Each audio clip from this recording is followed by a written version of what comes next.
Hey everyone, nearly 95% of people who watch my videos haven't subscribed yet. If you're enjoying the content, I'd really appreciate it if you hit that subscribe button. It means a lot. Also, be sure to give a video a like and drop a comment below. Your interaction helps more people discover the channel and supports its growth. Thanks a ton for being here. By the way, I'd love to know which country or city are you watching from?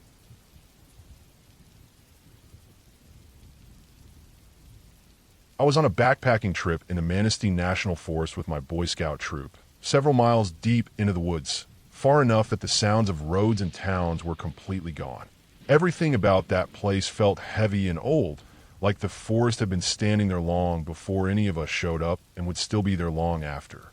The trees were tall and close together, mostly pine and oak, with thick underbrush that made it hard to see more than a short distance in any direction. Even during the day, the light felt muted, like it struggled to reach the ground. We had been hiking since early morning with full packs digging into our shoulders. Sweat soaked through our shirts, and the straps rubbed our skin raw. The trail wound through hills and low areas, sometimes opening into small clearings and sometimes narrowing so much that branches scraped against us as we passed. The air smelled like damp leaves, dirt, and sap. Every step stirred up insects, and the constant buzzing of flies and mosquitoes followed us all day. By the time evening came, we were exhausted. We found a spot off the trail that was flat enough for tents, surrounded by trees on all sides. There was no campsite marker, no fire ring, nothing to suggest people stay there often. It felt like we were just another group passing through a place that did not care about us at all. As the sun went down, the forest changed fast. Shadows stretched out, and the temperature dropped enough to make us pull on extra layers. Once it was dark, the woods felt completely different. The sounds of daytime faded, replaced by night noises that were sharper and harder to place. Crickets chirped constantly, and somewhere in the distance an owl called. Every small movement sounded louder, like the forest was amplifying it. We crawled into our tents, zipped them shut, and tried to get comfortable on the hard ground. My sleeping bag smelled like dirt and sweat, and every time I shifted, the dry leaves underneath crunched.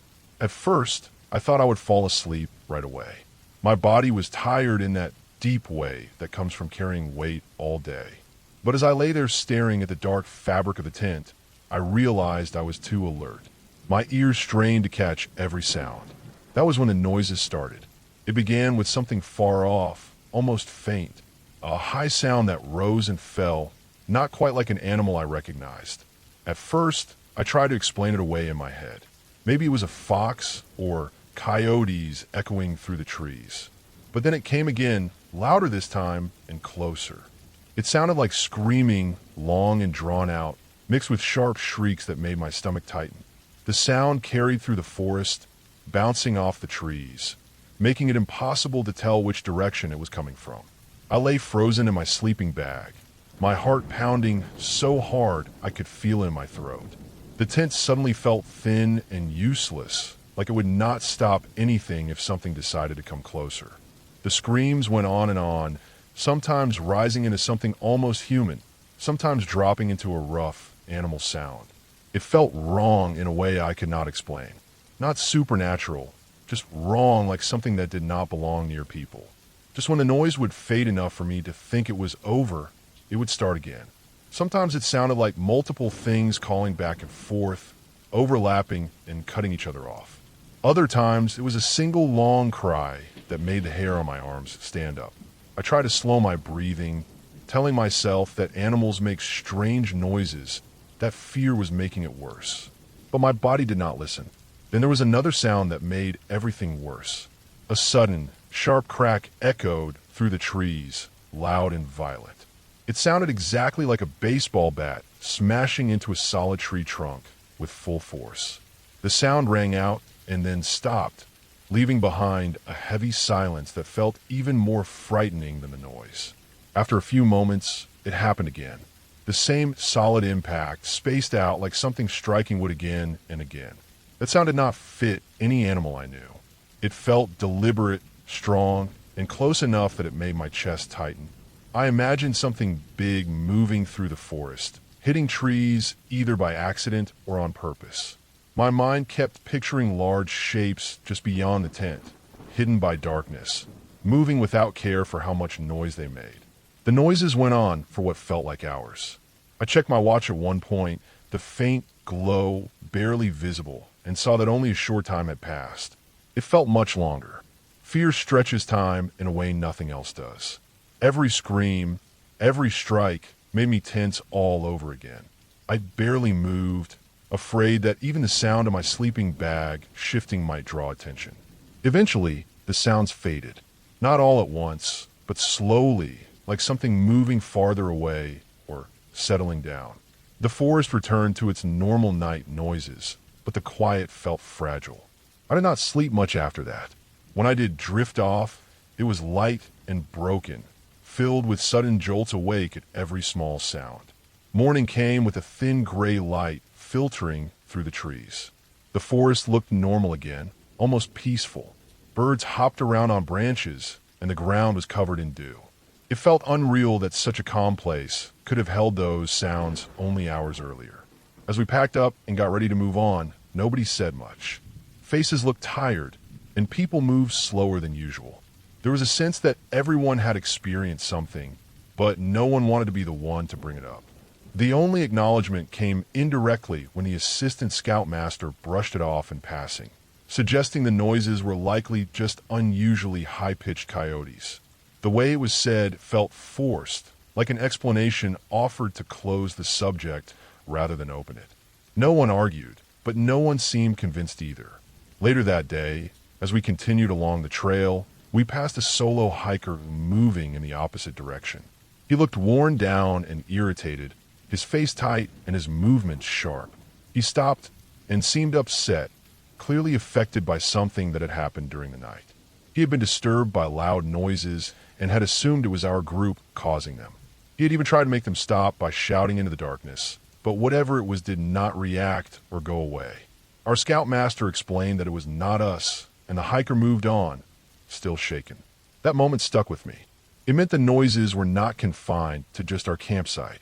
They had carried far enough to disturb someone else, someone completely separate from our group. It made the whole thing feel more real and harder to dismiss. Years passed, and life moved on. The memory of that night faded into the background, something I thought about only once in a while. Then one evening, while watching videos online, I stumbled across a recording of strange noises captured in the Manistee National Forest. The sound hit me immediately. The high screams, the shrill calls, the way the noise seemed to echo unnaturally through the trees. It was not exactly the same, but it was close enough to make my skin prickle. Seeing other people comment on the video, describing similar experiences, made that night come rushing back. The fear, the confusion, the way it all felt so intense, and yet so impossible to explain. There were no monsters, no ghosts, nothing supernatural. Just unexplained sounds in a deep forest, made by something real, something living, that we do not fully understand. What stays with me is not the fear itself, but the realization that there are parts of the world, even familiar ones, that still hold things we cannot easily explain.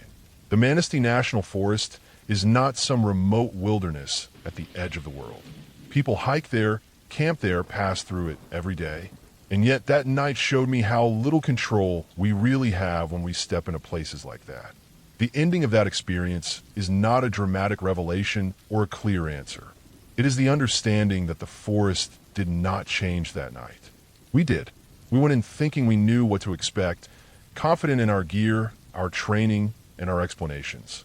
We came out quieter, more aware, and more cautious. Whatever made those sounds is still out there, doing what it does, unseen and uninterested in being understood. And that, more than anything, is what still unsettles me when I think back on that night.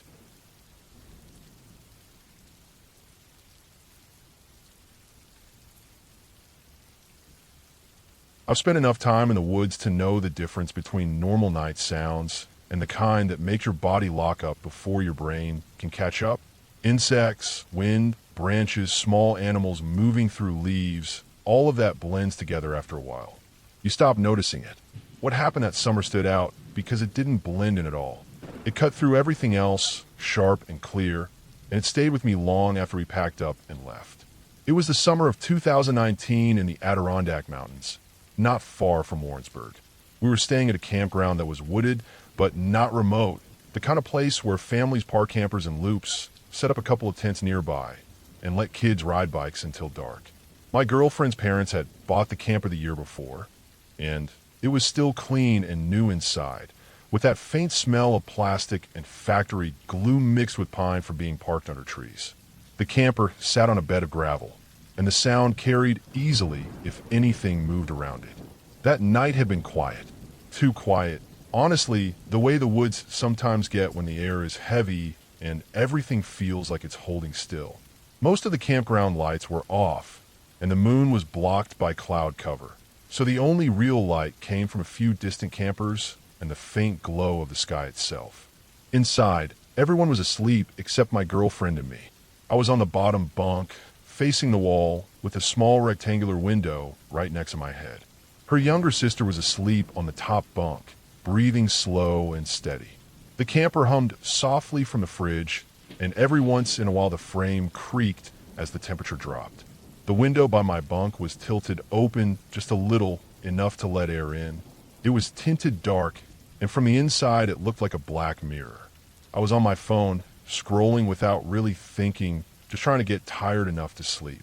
The light from the screen felt bright in the darkness, and I remember thinking I should turn it off soon. That was when I heard the gravel. At first it was faint, just a soft crunch like someone shifting their weight. I froze and listened. Then it happened again, closer this time. The sound was unmistakable. Gravel doesn't lie. Leaf can be wind. Twigs can be animals. Gravel has a certain rhythm when something with weight moves across it. These were footsteps, slow and deliberate, and they were not circling the camper the way an animal would. They were coming straight toward it. My heart started pounding so hard I could feel it in my throat. I lowered my phone slightly and held my breath. The footsteps continued, each one clear through the thin walls. I could tell there were only 2 feet. No scrambling, no uneven pattern. Just one step, then the other, with a pause between them. Whoever it was knew where they were going. The steps stopped right next to my window. I didn't move. I didn't even blink. The phone light felt like a spotlight now, and the thought hit me all at once that whoever was outside could see it through the tint. I shut the screen off as quietly as I could and pressed the phone against my chest. The darkness inside the camper felt thick, like it had weight. I stared at the window, half expecting a face to press against it, even though I knew the tint would hide it. My ears rang from how quiet everything suddenly was. For several long seconds, nothing happened. No footsteps, no breathing, just the hum of the camper and the blood rushing in my head. I was certain someone was standing there, inches away, just out of sight. The thought that they could be looking in, watching me lie there pretending to sleep, made my skin crawl. Then the footsteps started again. They moved away from the window, slow at first, then a little faster, crunching across the gravel toward the tents we had set up about 10 feet from the camper. The sound faded just enough that I could finally breathe again. I lay there listening, counting the seconds, waiting for them to come back. My girlfriend shifted slightly in her sleep, and I reached out and touched her arm to make sure she was still there, still breathing. A minute or 2 passed, maybe more. Time felt warped. Then I heard a different sound. Fabric. A soft, dragging noise, followed by a faint metallic scrape. It took my brain a moment to register what it was. A zipper. The tents. The sound came again, clearer this time, the unmistakable zip of a tent door being opened. Something rustled inside, slow and careful, like hands moving through bags or clothing. The gravel footsteps were gone now, replaced by the dull, muffled noises of someone searching. I lay there, rigid, staring at the ceiling, every muscle tight. The idea that someone was going through our things, just a few steps away, while we were trapped inside a thin metal box, made me feel small and helpless. After what felt like forever, the rustling stopped. Another zipper sound followed, quieter than the first, and then silence. No running, no hurried steps, just nothing. Whoever it was didn't seem rushed. That bothered me more than anything else. Eventually, the camper door opened and closed, and the weight shifted as my girlfriend's parents stepped outside to check the area. I stayed still, listening to the sounds of them moving around, shining lights, walking the perimeter. Gravel crunched again, but this time it was familiar, controlled. After a while, they came back in. No alarms, no panic, just the sense that whatever had been out there was gone. Sleep didn't come easily after that. Every sound made me tense. Every creak of the camper felt like movement outside. I must have drifted off at some point, because morning came faster than expected. Sunlight filtered through the trees, and the campground slowly came back to life with doors opening and engines starting. When I stepped outside, the first thing I noticed was the tents. Both were partially unzipped, not wide open, not torn, just enough to reach inside. Bags had been shifted around. Nothing valuable was missing, but things were out of place in a way that couldn't be explained by wind or animals. The gravel around the camper looked the same as always, impossible to read for footprints, but knowing someone had stood there in the dark made it feel different. Later that morning, we learned that the older couple in the neighboring camper had heard movement too. Footsteps, fabric, sounds that didn't belong. They hadn't seen anyone either. We packed up that day and left without much talk about it. No reports, no explanations, just a shared understanding that something had happened, and we were lucky it hadn't gone further. We didn't return to that area the next year or the year after. Life moved on like it always does. But even now, years later, I still think about how close that person stood to my window, how easily things could have gone wrong, and how quietly they disappeared back into the woods. No ghosts, no monsters, just a stranger, moving calmly through the dark, choosing what to take and what to leave behind. That's what makes it stick with me. In the woods, you expect animals. You expect weather. You don't expect someone watching you sleep, close enough to hear you breathe, and then walking away like it was just another night.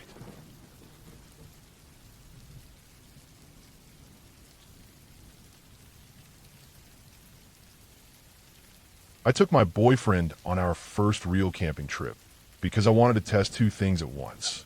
I wanted to see how we handled being uncomfortable together, and I wanted to go back to a place that had always made me feel watched. The MT Adams area had that reputation. People talked about strange lights there the same way they talked about bad weather. Casual, almost bored. I had been up there before and seen things that didn't fit easy explanations, but nothing dramatic enough to scare me away. Enough to keep me curious. He was a hard skeptic, not the loud kind, just the kind that quietly files everything away into neat boxes. Drones, planes, satellites, reflections, military testing. Everything had a slot. He wasn't rude about it. He just didn't entertain ideas without proof. I liked that about him, even though I knew it would make this trip interesting. We camped in a dispersed spot far off the main roads, the kind of place where the forest feels untouched and the night settles in fast. The trees were tall and thick, and once the sun went down, there was almost no ambient light. No campgrounds nearby, no traffic, no glow from towns. Just stars and dark shapes. The air felt heavy in a way that was hard to explain, like pressure before a storm, even though the sky was clear. That first night, the lights started slow. One appeared where there had been nothing a second before. It didn't fade in or move into place. It just existed. Then it zipped across a section of sky, far faster than a plane ever could, and vanished again without dimming. Later, two appeared at different points and moved toward each other, joined briefly, then went out. No blinking, no sound, no steady path, just motion and then nothing.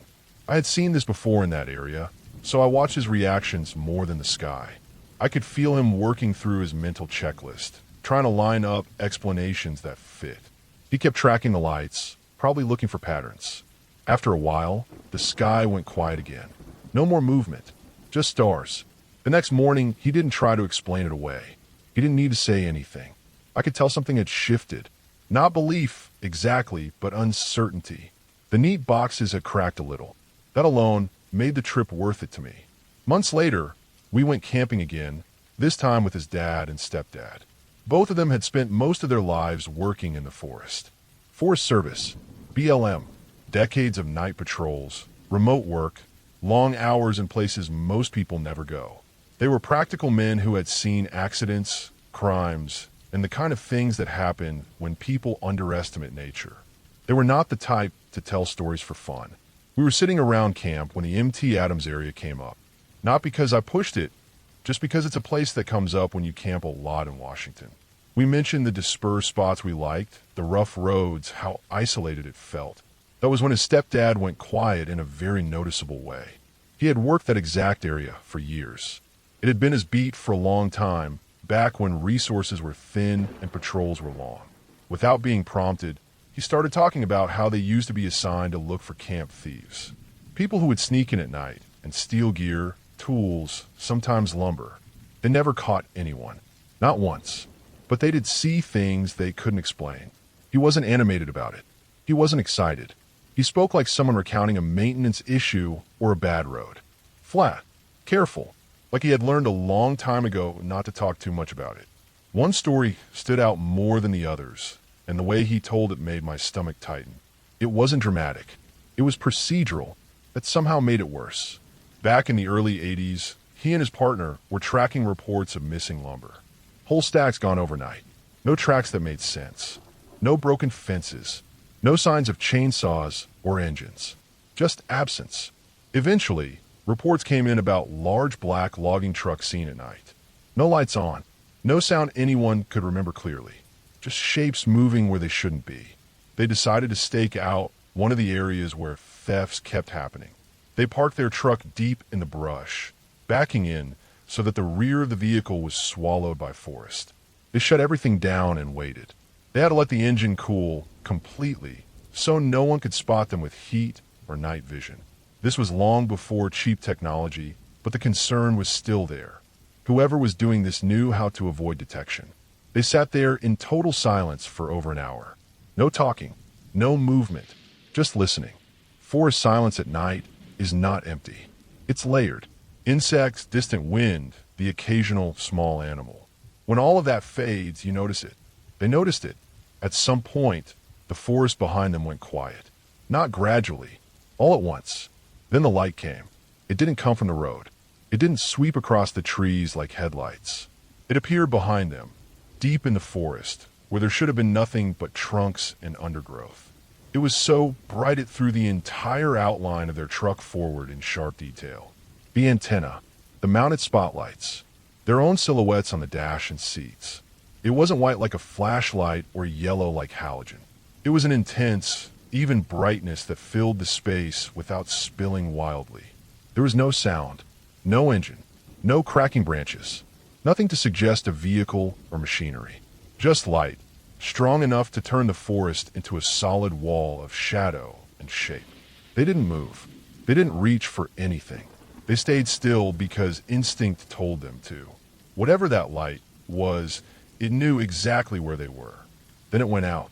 Not slowly, not fading. It was just gone. The forest didn't rush back to life. The silence stayed. No truck, no footsteps, no rustling where something large would have had to retreat through brush thick enough to hide a patrol vehicle. After a long time, they backed out and left. They didn't chase anything. They didn't write it up in detail. They didn't go back to that spot at night again. When he finished telling it, there was nothing playful in his expression. No pride. No fear either. Just acceptance. Like he had long ago filed it away as something that happened and didn't need a label. What got to me was not just the story, but the source. This was a man who dismissed superstition without effort.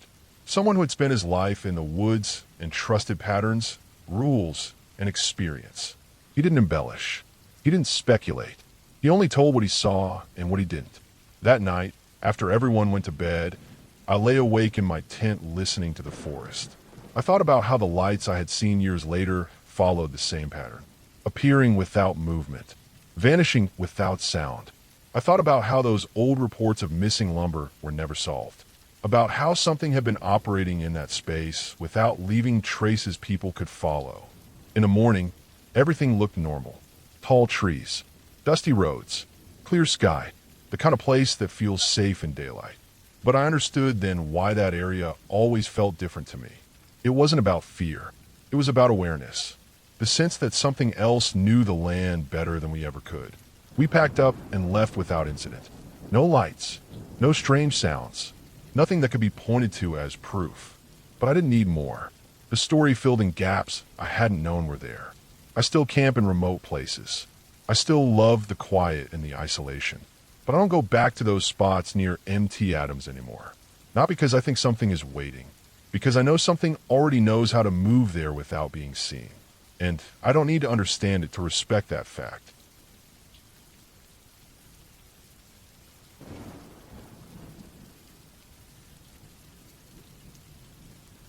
We decided to hike the Grand Canyon a few days after graduating high school. The kind of decision you make when you're 18 and feel untouchable. Neither of us had real backcountry experience. We had done-day hikes, mess around on local trails, and watched enough outdoor shows to think we knew what we were doing. We picked a trail based almost entirely on its difficulty rating, because at that age, hard sounded impressive. That trail was Tanner. At the time, we did not understand that hard in the Grand Canyon does not mean technical or exciting. It means long, exposed, brutal, and unforgiving. We started before sunrise, parking at the rim while the air was still cool enough to feel comfortable. The canyon looked peaceful from the top, layered with soft colors and shadows. It was easy to forget that the place was trying to kill us. The trail dropped fast, loose rock under our boots, long switchbacks that never seemed to end. The sun came up fully within the first hour and started pressing down on us. By mid-morning, the heat was already heavy, reflecting off the canyon walls and rising from the ground. As we lost elevation, the silence became noticeable. No voices, no distant hikers, no planes overhead. Just wind moving through stone and the sound of our own breathing. The trail was faint in places, more suggestion than path. There were sections where rock slides had erased it, and we had to pick our way across slopes of broken stone. We stopped often, not because we wanted to, but because our legs and lungs forced us to. Water became the only thing either of us could think about. Every sip felt like a small victory and also a warning, because we could see how fast our supply was dropping. By the time we reached the inner canyon, the heat was something else entirely. It wrapped around us and pressed in from all sides. The air felt thick and unmoving. Sweat soaked through our clothes and dried almost immediately, leaving salt crusts on our skin. Our packs felt heavier with every step. The walls of the canyon closed in, towering above us, making the sky a narrow strip of white blue far overhead. The final approach to the river followed a dry creek bed. The ground there was pale and dusty, scattered with smooth stones shaped by water that was not there anymore. The creek bed twisted and curved, blocked by boulders the size of cars.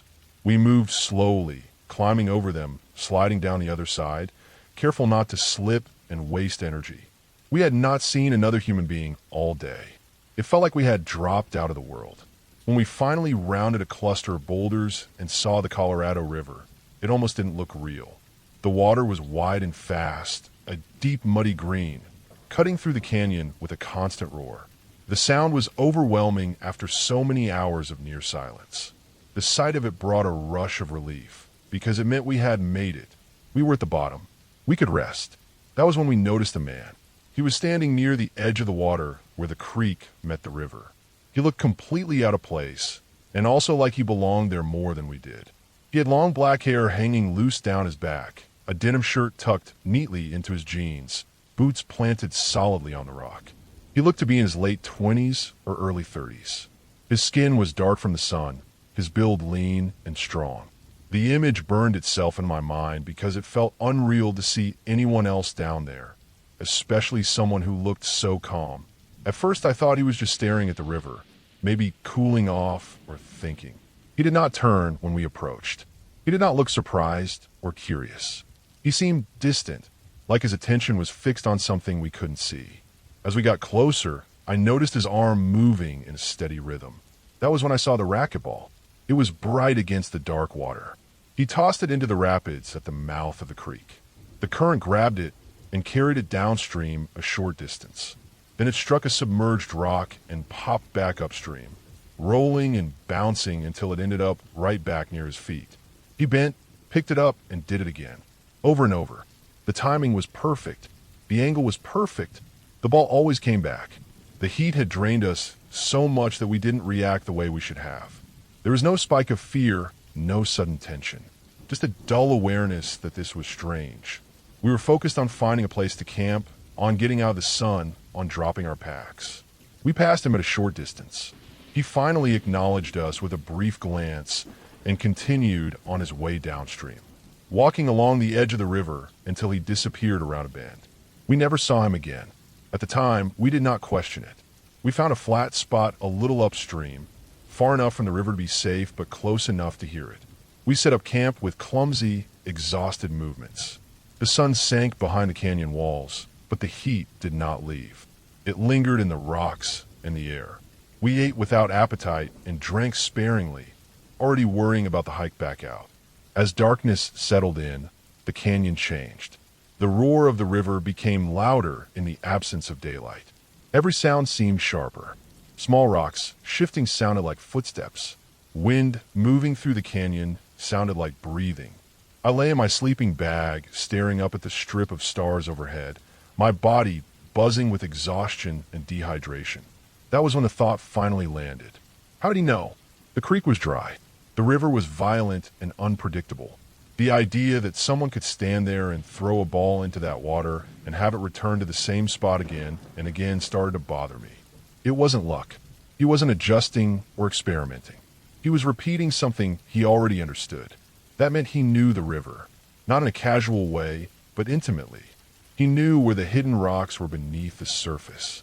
He knew the current's exact behavior at that spot, and he knew it well enough to bet his timing on it. I started thinking about everything else. How he had seen no one on the trail. How brutal the heat had been. How difficult it would be to get down there, let alone leave. He had no visible pack, no water bottle, no gear, just his clothes and that ball. The more I replayed it, the more wrong it felt. Lying there, I imagined him moving along the river in the dark, barefoot on stone, knowing every safe step. I imagined him living down there, or moving through the canyon in ways we could not. I imagined what would happen to someone who slipped, who misjudged the water, who underestimated the place. The canyon suddenly felt less like a landscape and more like a system that rewarded deep knowledge and punished ignorance without hesitation. I barely slept. Every time I drifted off, I woke again to the sound of the river and the sense of being watched, not by something supernatural, but by the canyon itself. It felt aware, ancient, and completely indifferent to us. In the morning, the light returned slowly, revealing the same rocks, the same river, the same empty shoreline. There was no sign that the man had ever been there. No footprints, no marks, nothing out of place. Just the river doing what it had always done. The hike out was worse than the descent. The heat climbed fast, and the climb felt endless. My legs shook. My head pounded. At several points, I wondered if we would make it. We rationed water and moved slowly, taking shade where we could. The canyon offered no mercy. We reached the rim late in the day, burned, exhausted, and shaken. Back in the safety of the parking lot, surrounded by cars and people, the experience already felt distant, like something that had happened to someone else. But the image of that man never left me. Years later, I read about Tanner Trail again, about how sections had been wiped out by landslides, about how dangerous and remote it was, about how people had died down there, misjudging the heat or the terrain. I thought about how little we understood at 18, how close we had come to being another story. I don't think the man was supernatural. I think he was something far more unsettling. I think he was someone who truly belonged there, someone who had learned the canyon the hard way and survived. And I think that moment, seeing him so calm in a place that nearly broke us, was the canyon showing us how small and unprepared we really were. That knowledge stayed with me. It still does. Every time I think about the Grand Canyon now, I don't think about the views from the rim. I think about the bottom, about the heat, about the river, and about a man standing alone, throwing a ball into violent water, knowing it would always come back.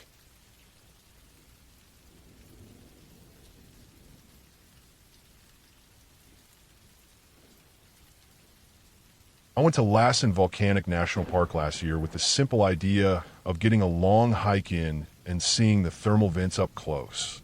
I had read enough to know the area could feel strange, with the ground steaming and the smell of sulfur hanging in the air, but I did not expect the feeling that hit me the moment I pulled into the trailhead parking lot. It was not fear right away.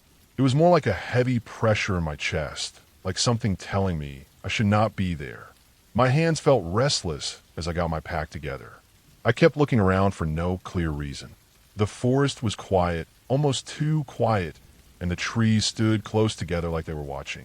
As soon as I started walking, that uneasy feeling stayed with me. Every step felt louder than it should have been. My boots pressing into the dirt, the soft crunch of old pine needles, the faint sound of wind moving high above me. The trail itself was clear and well marked, but I could not shake the sense that I was being followed, or at least observed. I kept telling myself it was nothing. New place, strange smells, the knowledge that wild animals lived out there. Still, my shoulders stayed tight, and my breathing never fully relaxed. The further I hiked, the more the land started to change. The air got warmer, and the smell of sulfur became stronger. Steam drifted up from cracks in the ground near the vents, and the earth around them looked burned and pale, like it had been cooked from the inside. The ground felt alive in a way that made me uncomfortable. I stopped a few times just to listen. Each time, I heard nothing but my own breathing and my heartbeat. That should have been calming, but it made the silence feel even heavier. When I reached the thermal vents, I stayed only a short time. I took a few moments to look, to let myself appreciate how strange and powerful the place was, but the anxious feeling never left. It sat in my stomach like a knot. I kept thinking about the long walk back and how the trail would be the same narrow path through the trees. Eventually, I decided it was time to turn around. The moment I turned back, the forest felt different. I cannot explain it in a clean way. It was the same trail, the same trees, but something shifted. I had taken only a few steps when I heard a low growl behind me. It was deep and rough, not loud, but strong enough to cut straight through my thoughts. My body froze without me even thinking about it. My feet locked to the ground, and my muscles went stiff. I felt cold all over, even though the air was warm. I stood there, barely breathing, listening as hard as I could. I scanned the trees slowly, afraid that any quick movement would make things worse. I expected to see something right away, but there was nothing. No movement, no shape breaking the line of the forest.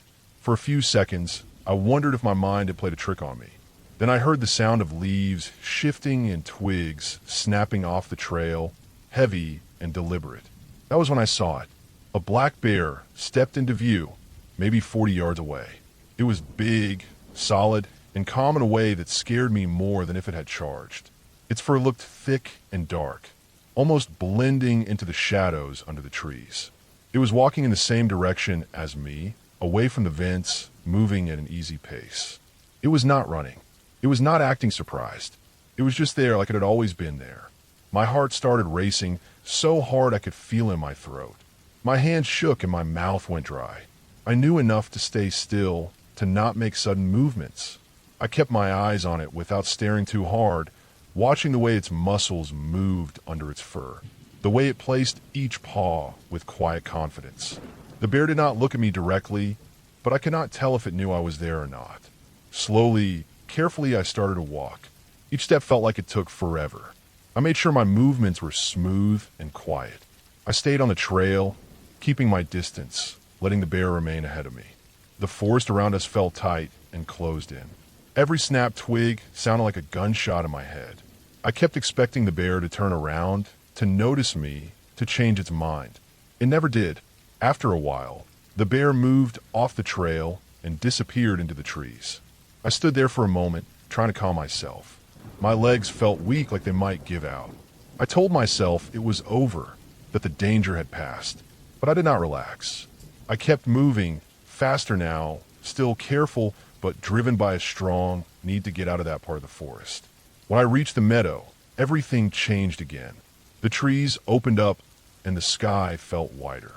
The moment I stepped into that open space, I broke into a full run. I did not look back. I did not slow down. I ran like something was chasing me. even though I knew the bear was gone. My lungs burned and my legs ached, but I did not stop. The distance to my car felt endless. By the time I reached the parking lot 2 miles later, I was exhausted and shaking. I threw my pack into the car, slammed the door, and drove away as fast as I could. I did not stop until I reached a different part of the park, one with more people and noise. Even then, it took a long time for my body to calm down. The uneasy feeling slowly faded, but it never fully disappeared. That experience stayed with me, but it was not the only time I felt that kind of fear. Another time, a friend and I went to a place called Secret Sidewalk in Niles Canyon. It is an old aqueduct, hidden and forgotten, running along the canyon walls. The area has a strange history, and parts of it have been closed off or demolished over the years. We climbed up to it carefully and started walking along the narrow concrete path. The canyon stretched out below us, dry and quiet, with tall grass and scattered trees lining the bottom. The aqueduct itself felt abandoned. Cracks ran through the concrete, and pieces had broken away in places. Nature was slowly taking it back. We walked to the end where the city had started tearing it down a few years earlier. Broken sections lay scattered, and the path just stopped.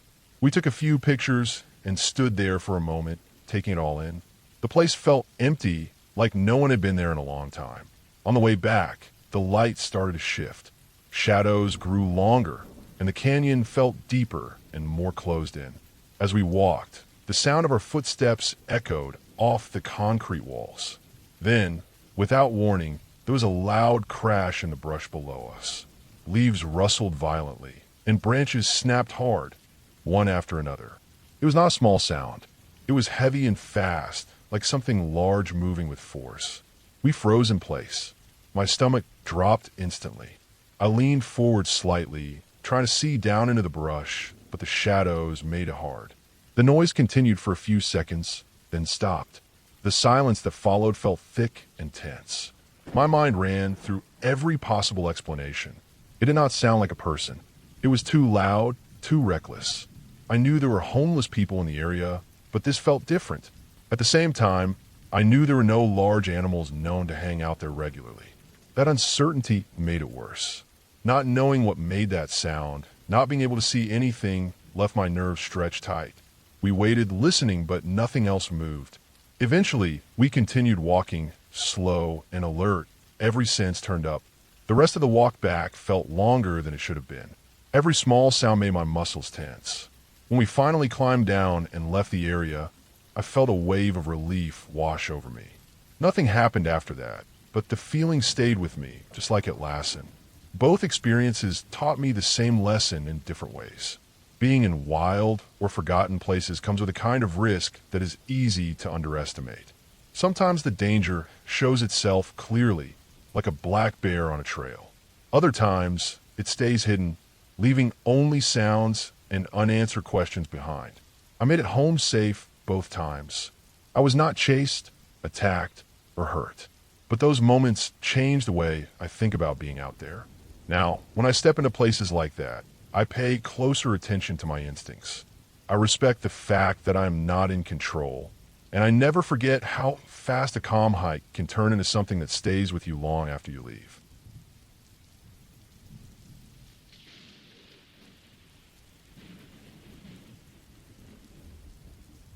When I was younger, my family owned a small camp far outside of Powers, Michigan. It was deep enough into the woods that once you turn off the main road, it felt like the rest of the world stopped existing. The trees closed in tight, tall pines and hardwoods packed together, and the dirt road stayed narrow and uneven the whole way. The cabin itself was hand-built by my dad and a few of his friends years before I was born. Thick logs stacked and notched together, a metal roof that popped when the temperature changed, and a single skylight cut into the roof above the loft. There was no indoor plumbing, no running water, and no electricity unless we fired up a loud old generator, which we usually did at night. It was meant for hunting season, not comfort, and definitely not for kids during spring break. That year, my dad decided we would spend our spring break there anyway. I remember being annoyed at first because none of my friends were going anywhere quiet. They were talking about hotels, pools, and video games. I was packing boots and hoodies in my iPod Nano. which felt like the only piece of normal life I was allowed to bring. The drive up took hours, and once we passed the last gas station, there was nothing but forest. No streetlights, no houses, no phone signal. Even during the day, the woods felt heavy and still, like sound didn't travel very far. The first couple of days were normal in a rough kind of way. Chopping wood, hauling water, tracking mud everywhere. Nights came fast because the trees blocked the sky, and once it got dark, it was truly dark. The kind where you couldn't see your hand in front of your face unless a flashlight was on. The cabin smelled like old wood, dirt, and cold air. Every sound felt louder inside, from the wind hitting the roof to animals moving outside. At night, the forest made constant noise, but it never sounded the same twice. The loft upstairs was one open space with several beds placed wherever they fit. There were no walls, just low beams and the slanted roof. The skylight sat almost directly above the middle of the room, a rectangle of glass framed in wood. During the day, it let in pale light and showed treetops swaying. At night, it showed nothing but black unless the moon was out. That's where we all slept. My sister and dad were already used to the place, so they fell asleep fast. Their snoring echoed through the loft and bounced off the beams, steady and loud, like it was filling the whole room. I couldn't sleep. The mattress felt thin, and every shift made the bed creak. I lay there staring up at the ceiling, listening to the sounds outside. Eventually, I pulled out my iPod Nano and played simple games with the screen turned down as low as it would go. The little glow felt comforting, like proof that something modern still existed out there in the dark woods. Time moved slowly. My eyes kept getting heavier, and the screen started to blur. I remember thinking I was finally close to falling asleep. That was when the sound started. It came out of nowhere, sudden and loud enough that my whole body tensed. It was a deep buzzing sound, not sharp, but heavy like something powerful was humming right above us. The walls vibrated slightly, and I could feel it in my chest more than hear it. It didn't sound like any animal or insect I had ever heard. It wasn't a helicopter either. There was no chopping sound, no movement across the sky. It felt stationary, like whatever was making the noise was hovering directly over the cabin. My first thought was a plane, even though it didn't make sense. I tilted my head back and looked up through the skylight. Instead of seeing darkness or stars, the glass was filled with light. Not a single color, but many, shifting and blending together. Reds, blues, greens, and colors I don't know how to name. It looked like a rainbow reflection, but too strong and too close. The light wasn't shining down into the room like a spotlight. It was pressed against the glass, almost like it was touching it from the outside. The buzzing grew stronger, and the colors moved slowly, swirling and changing in a way that didn't feel random. The entire skylight was covered. I couldn't see the sky at all.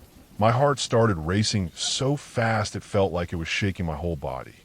I remember thinking that whatever this was, it was not supposed to be there. The cabin had no electricity. The generator was off. There were no neighbors, no towers, nothing nearby that could explain light like that. I lay frozen for a moment, staring upward, trying to force myself to understand what I was seeing. The sound made it hard to think. The air felt thick like pressure building. My skin prickled, and my hands were shaking. I didn't scream. I didn't call out. Fear locked my throat tight. All I could think about was not being alone up there in the loft while everyone else slept through it. I grabbed the pillow beside me and threw it hard at my dad's bed. The moment the pillow left my hands, the sound cut out. Not faded, not moved away, but stopped completely. The light vanished at the same instant. The skylight went back to being just dark glass reflecting the inside of the loft. The cabin stopped vibrating. The forest sounds outside returned like someone flipped a switch back on. I sat up, breathing fast, staring at the skylight, waiting for something else to happen. Nothing did. My dad shifted slightly in his sleep, but didn't wake up. My sister didn't move at all. The room felt suddenly empty, like whatever had been there had never existed. I stayed awake the rest of the night, eyes locked on that rectangle of glass, afraid to blink for too long. Morning came slowly. Pale light crept through the skylight, showing nothing but tree branches and clouds. In the daylight, the cabin looked normal again. Solid, Quiet. The woods outside were exactly the same as they had been before. No marks on the roof. No damage. No smell. No heat. Nothing out of place. I walked around the cabin, craning my neck to look up, half expecting to see something burned into the metal roof or glass. There was nothing. For the rest of the trip, I slept with my head turned away from the skylight. Nights passed without anything else happening, but I never fully relaxed. Every sound made my stomach tighten.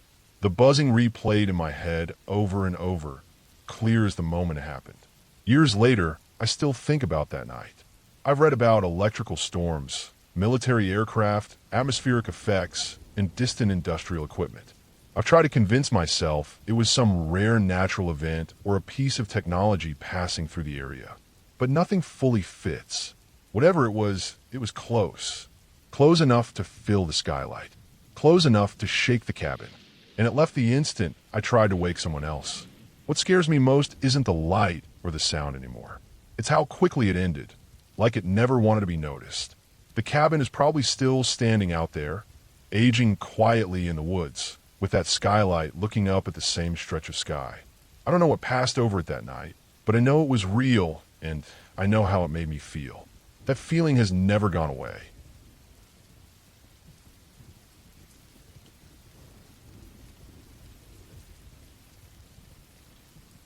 A few years ago, a group of us decided to hike up to the abandoned zoo in Los Angeles. There were 7 of us, all grown men, all acting tough, all saying we wanted to get scared for real. We had heard stories about the place for years. Not about anything supernatural, but about how isolated it was, how strange people sometimes went up there at night, how the terrain itself felt wrong once the sun went down. We went in with the mindset that nothing could really happen to us. That attitude didn't last long. We started the hike in the late afternoon so we could reach the zoo after dark. The trail climbed up the side of a canyon, and from the start it felt longer than we expected. The city sounds faded fast. At first there was still traffic noise drifting up from below, but it slowly disappeared until all we could hear were our boots on dirt and the wind moving through dry brush. The air had that dusty smell you only get in Southern California hills, mixed with dry leaves and old earth. For the first half of the hike, nothing felt too off. We saw small animals dart across the trail, quick movements low to the ground that vanished before our lights could really catch them. Probably raccoons or rabbits. Every now and then something would move in the bushes and make us all turn at once, then laugh it off. The only thing that really made my skin crawl was an owl that swooped low and silent over the trail. I never heard it until it was already past us. The quiet made me uneasy in a way I couldn't explain. As it got darker, the trail felt narrower even when it wasn't. The canyon dropped away sharply on one side, and the other side was rock and dirt pressed close. We turned on our flashlights and kept moving. The farther we went, the more the trail felt forgotten. Plants grew into the path. Loose rocks shifted under our feet. It felt like a place people weren't supposed to be walking at night, even if it wasn't illegal. When we reached about 3/4 of the way up, the trail changed completely. It squeezed into this tight section carved into the canyon wall. There was no room to walk straight. We had to turn sideways, backs brushing the rock, faces toward the drop. We went single file because there was no other way. The canyon below was just darkness. Our flashlights lit up dust in the air and uneven rock inches from our faces. That's when the flashlights started acting up. One by one they flickered, dimmed, then came back. No one panicked. We joked it off in our heads, blaming old batteries and the cold air. We switched to our phone lights as backup and kept moving. Looking back, that was the point where I should have listened to the knot in my stomach. The guy in front suddenly stopped. There was no warning. The line just froze. I was fourth, close enough to feel the tension ripple backward. At first I thought he had slipped or hit a bad spot. Then I leaned forward slightly and looked past the shoulders in front of me. About 2 seconds later, I saw what he was staring at. A man was walking toward us from the opposite direction. There was no space for him to pass us. None. The path was barely wide enough for one person sideways. Yet this man moved through it like it was a sidewalk. He was dressed completely in white. White pants, a white shirt, A white coat that looked old and stiff. His hair was white and long, hanging down around his shoulders. On his head was a white top hat, tall and clean, like something from another time. His clothes were dusty, like they had been dragged through dry powder, but not torn. Just coated. He didn't slow down. He didn't look at us. His face was partially covered by a cloth or scarf pulled up high, and his head stayed tilted forward, so his eyes were hidden by the brim of the hat. He walked with a strange confidence, long steps, shoulders back, like he owned the trail. His boots made no noticeable sound on the rock. As he passed each of us, we pressed ourselves harder into the canyon wall without even thinking. I could feel the cold stone against my spine. My heart was pounding so hard it felt like it was shaking my ribs. There was no smell, no sound, just the visual of this man sliding by inches from my face like we weren't there at all. I remember thinking how impossible it was. How had he gotten there? Where had he come from? How was he moving so easily when we were struggling just to stand? My mouth went dry. My hands shook so badly I had to grip my phone with both hands to keep the light steady. For the first time in my adult life, I felt like I might actually break down and cry from fear, not from imagination, but from standing inches away from something that didn't fit reality. Once he passed, he kept going without turning back. He disappeared into the darkness behind us like he had always been there and always would be. None of us moved for a few seconds. It felt like the canyon itself was holding its breath. When we finally started moving again, it wasn't toward the zoo. We turned around as carefully as we could and went back the way we came. No one suggested pushing forward. No one tried to be brave anymore. Whatever we had gone looking for, we had found enough. The hike back felt longer. The darkness felt thicker. Every sound made my nerves jump. Loose rocks sounded like footsteps. Wind through brush sounded like movement. I kept replaying the man in my head, trying to make sense of him. Maybe he was a hiker. Maybe someone messing with us. But the logic never fully worked. Who hikes that trail at night dressed like that? Who walks through a tight canyon path without hesitation, without a word, without even acknowledging 7 people blocking the way?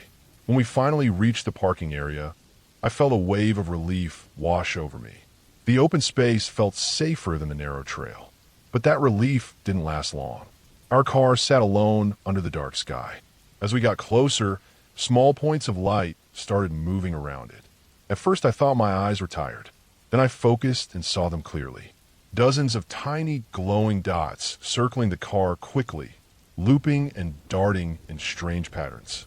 They weren't bright, just enough to catch the eye. When we stepped closer and raised our lights, they vanished instantly, like they had never been there. I stood there staring at the empty space, trying to calm my breathing. I told myself they were insects catching light or dust reflecting our phones. That explanation made sense on the surface, but it didn't fully settle my nerves. Everything about the night felt stacked on top of itself, each strange thing feeding into the next. We got in the car and drove away without looking back. The road down felt normal again. Street lights appeared. Cell service returned. The world slowly went back to what it was supposed to be. In the days after, I thought about it constantly. I went over every detail, searching for a clean explanation. I still believe there was nothing supernatural about what we saw. I think that man was real. A person who lived off the grid, or someone unwell, or someone intentionally trying to scare people away. The canyon hides people like that. Darkness and isolation let strange things exist without needing anything unreal to explain them. The orbs were probably insects or dust. The flickering lights were old batteries. The fear came from being tired, deep in unfamiliar terrain, at night, far from help. But knowing that doesn't erase how real it felt in the moment. Fear doesn't need ghosts or monsters. It just needs the right place, the right timing, and something you can't fully understand until it's already past you. I never went back to that abandoned zoo. I don't feel the need to test myself like that again. Some places don't need to be messed with, not because they are haunted, but because they remind you how small and exposed you really are. That night taught me that fear doesn't come from fairy tales. It comes from real people, real places, and the realization that control can disappear in an instant.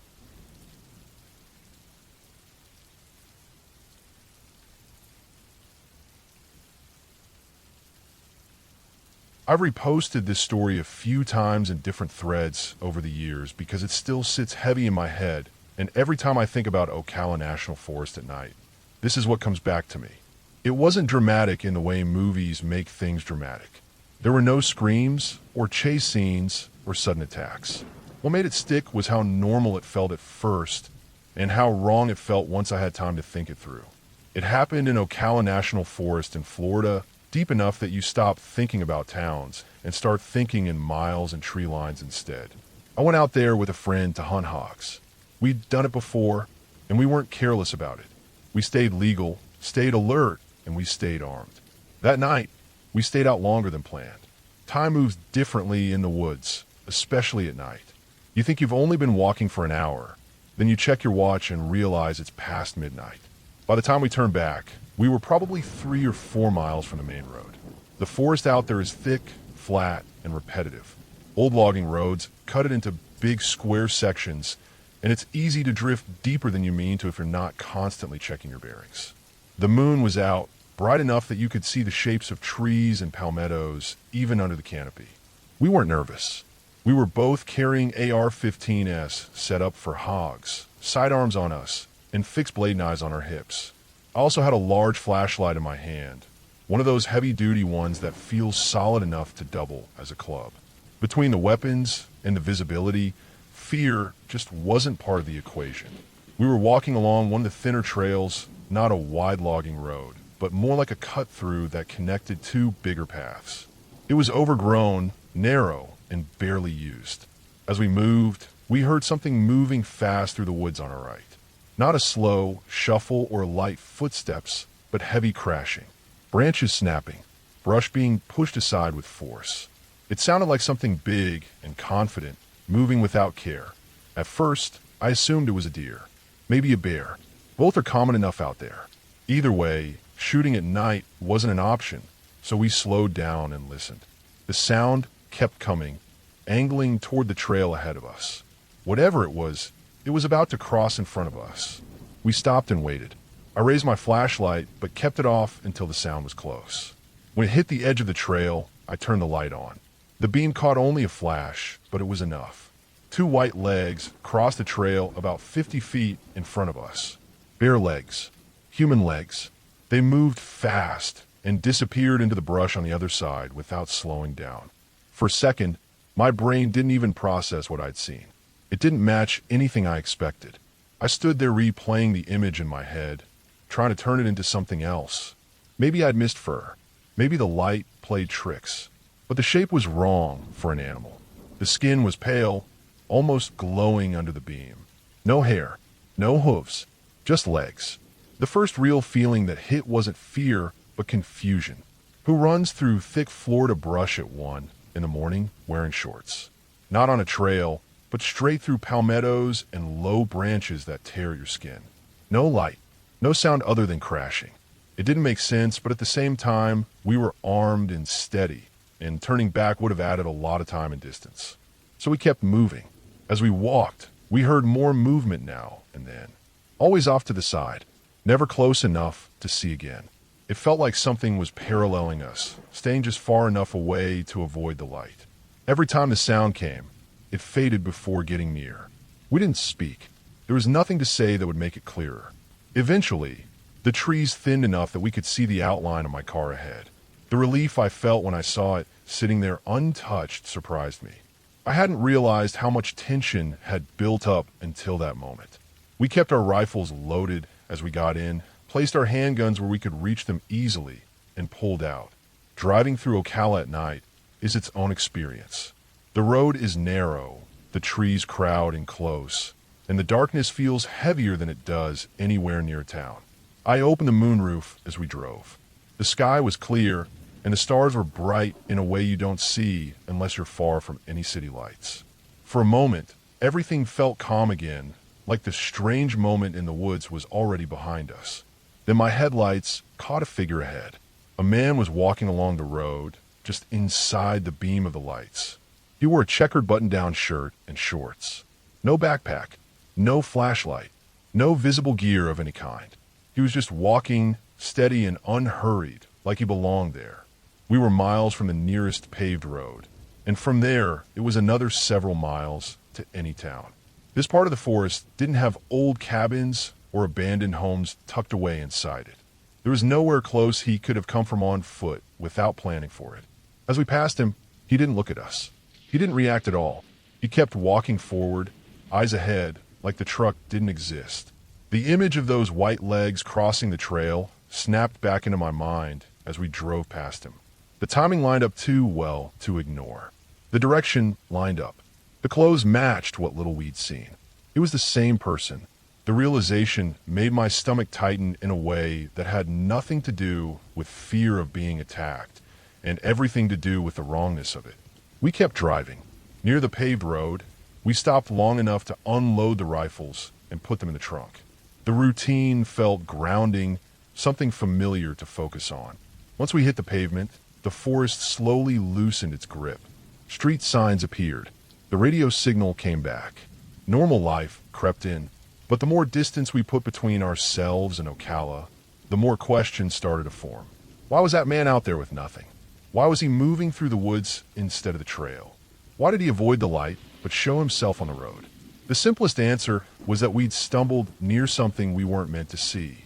A poacher's camp, a drug operation, something illegal enough that someone was tasked with watching, with scaring people off without ever being seen clearly. By the time I got home, I was exhausted, but sleep didn't come easily.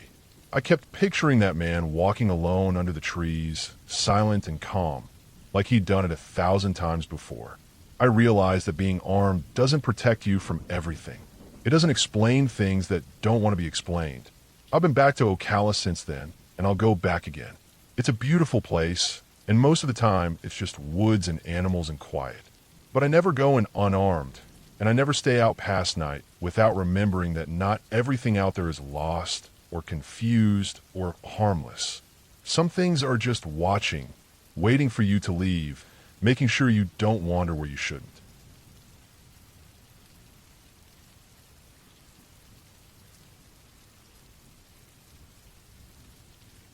I had been driving for most of the afternoon, taking the long way through forest roads I had never used before, just bumming around and looking for a quiet place to set up camp for the night. Nothing serious. No big plan. Just me and my dog, the car, and a cooler in the back. The light was already starting to thin out, that dull gray-blue that comes before everything turns dark too fast. I kept telling myself I had plenty of time, but the woods had a way of making time feel tighter than it really was. My dog had been calm all day, sleeping on and off, lifting her head only when the road got rough or when we passed a deer crossing sign. She was an old, steady dog, not the kind to spook easy. She had been around strangers, loud places, strange smells, and never once acted nervous for no reason. That was why it hit me so hard when she suddenly changed. It started slow. She lifted her head and stared out the passenger window. Her ears went back, then forward again. Her body got stiff like a wire pulled tight. I figured maybe she smelled something. A bear, maybe, or elk. We were deep enough that it wouldn't have surprised me. I kept driving. Then she started making that low sound in her throat. Not a growl exactly. More like a warning she didn't feel the need to finish. Her hackles stood up along her neck and back, and she stayed that way. Rigid. Watching. I slowed down and scanned the trees, but all I saw were trunks and shadow and the road winding uphill. I pulled off onto a wide spot, thinking maybe I could find a place to camp nearby. As soon as I stopped, she jumped down from the seat and paced in tight circles, nose low, tail stiff. She kept looking past me, uphill, like something was already there waiting. I had this heavy feeling settle in my chest, but I brushed it off. Animals pick up on things we can't. That didn't mean danger. At least that's what I told myself. That was when I heard the voices for the first time. They weren't loud. They weren't clear. They were just there. Male voices, more than one, layered together like sound bleeding through walls. I couldn't tell where they were coming from. They seemed close, but when I turned my head, they slipped away, then drifted back in again. I stopped and listened hard, trying to catch a word, any word, but nothing separated cleanly enough to understand. It was just a shape of speech without meaning. I stood there longer than I should have, telling myself it was sound travel. Voices bouncing off hills. Campers somewhere I couldn't see. Maybe a road below me. Sound carrying up through the trees. I had heard weird things in the woods before.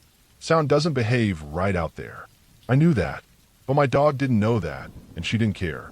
She stayed on edge, pacing and stopping, pacing again. Every time the voices came back, her body tightened like someone had pulled a cord. She kept putting herself between me and the hill, like she was trying to block something I couldn't see. I decided to move on and look for another spot. I got back in the car and drove slowly uphill, the road narrowing as it climbed. The forest closed in tighter here, trees leaning over the road, blocking what little light was left. The voices came and went again, still close, still wrong. I kept checking my mirrors, even though I didn't know what I expected to see. After about 45 minutes of this, nothing had changed. My dog hadn't settled even a little. Her breathing was fast, shallow. She kept whining under her breath, the kind of sound she only made during thunderstorms. I could feel my own nerves starting to fray. I realized my hands were tight on the steering wheel, shoulders hunched like I was bracing for something. The hill got steeper, and the road started to curve sharply. At one bend, the voices sounded like they were just around the corner, so close I almost expected to see someone standing there as I came around. My heart kicked hard in my chest. I slowed to a crawl, eyes locked ahead. There was nothing there, just trees, rocks, the empty road. That was the moment something shifted in me. Not panic, not fear exactly, more like a clear signal flipping on. A strong sense that I was not supposed to be there. That whatever was happening, simple or not, had crossed a line for me. I had never felt that kind of steady, focused unease while camping before. Not even in bad weather, not even deep in unfamiliar places. I stopped the car again and shut off the engine. The sudden silence felt heavy. Too heavy.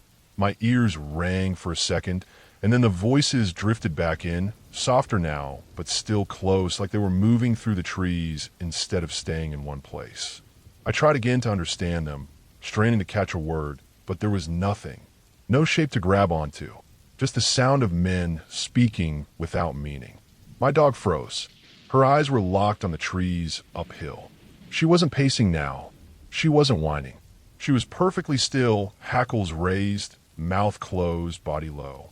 I had never seen her like that before, not even once. That was enough. I turned the key and the engine roared to life, loud and sudden in the quiet. My dog jumped, but didn't look away from the hill until I started moving. I didn't bother turning around carefully. I didn't try to reason it out anymore. I just pointed the car downhill and went. As I drove, the voices faded. Not all at once. They thinned out like fog burning off in sunlight. By the time I reached the wider road again, they were gone completely. My dog slowly relaxed, her body unwinding inch by inch, like she had been holding herself together on pure will. I didn't stop until I hit pavement. I didn't look for another campsite. I didn't even pull over to breathe. I drove straight through, windows up, radio off, focused on getting out of that area entirely. My heart kept pounding long after the danger, real or imagined, had passed. Later that night, parked in a well-lit rest area miles away, I sat in the car with my dog asleep beside me and tried to make sense of it. I ran through every simple explanation I could think of. Campers talking out of sight, hunters moving through the trees, sound carrying strangely up the hill, even people doing something illegal but unrelated to me. All of it was possible. None of it broke the rules of reality. But none of it explained the way my body reacted. None of it explained my dog staying on edge for nearly an hour without easing up. None of it explained how close the voices felt without ever becoming clear, like they were always just beyond my vision. I knew I might never know what was really going on up that hill. And honestly, I didn't need to. Camping had always been about paying attention, about respecting the place you're in and knowing when to leave. That night, every instinct I trusted told me to go, and I listened. I slept in the car with the doors locked and the lights nearby, and nothing happened. The next morning, the world felt normal again. Birds, traffic, daylight. But the memory stayed sharp, lodged somewhere deep. I still camp. I still love the woods. But I don't ignore that feeling anymore. Whatever those voices were, simple or not, they taught me something important. Sometimes the safest choice is not figuring it out. Sometimes it's leaving while you still can.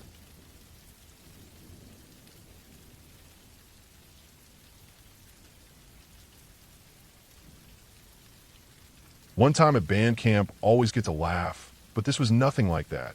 This happened when I was a kid in Boy Scouts in Wisconsin at a place called Imar Indian Mound Reservation.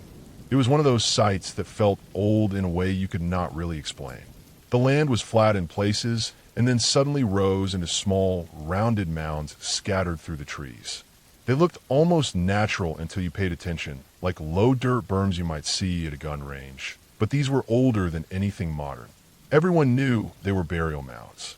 Nobody messed with them, nobody climbed on them, and even the loudest kid stayed a little quieter near them without knowing why. It was fall late enough that the days were cool and the nights dropped fast. The leaves were mostly down, covering the ground in a thick layer of brown and dark red, already damp from mist and light rain earlier that day. The air smelled like wet leaves, old wood, and smoke from campfires that had burned down to coals. By the time we settled in for the night, the forest felt closed in. The trees blocked most of the moonlight, and the clouds made sure it stayed dark. My tent was a basic small scout tent, nothing special, pitched on ground that looked flat, but was uneven when you lay down. I remember the way the fabric smelled, a mix of plastic, dirt, and whatever it had absorbed from years of use. I fell asleep like normal, tired from hiking and activities during the day.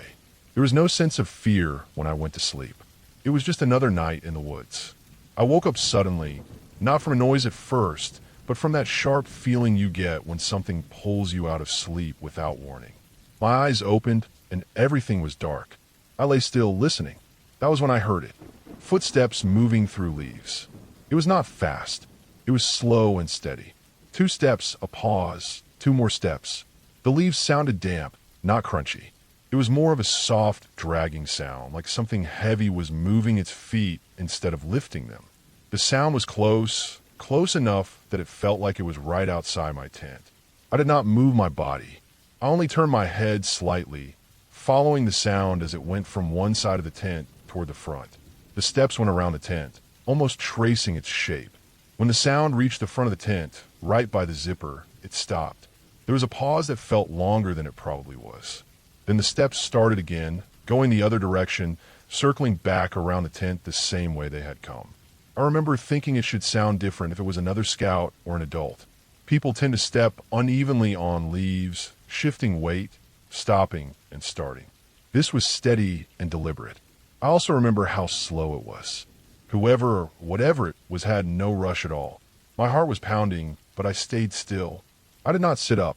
I did not unzip the tent. I just followed the sound with my head as best I could, listening as it moved.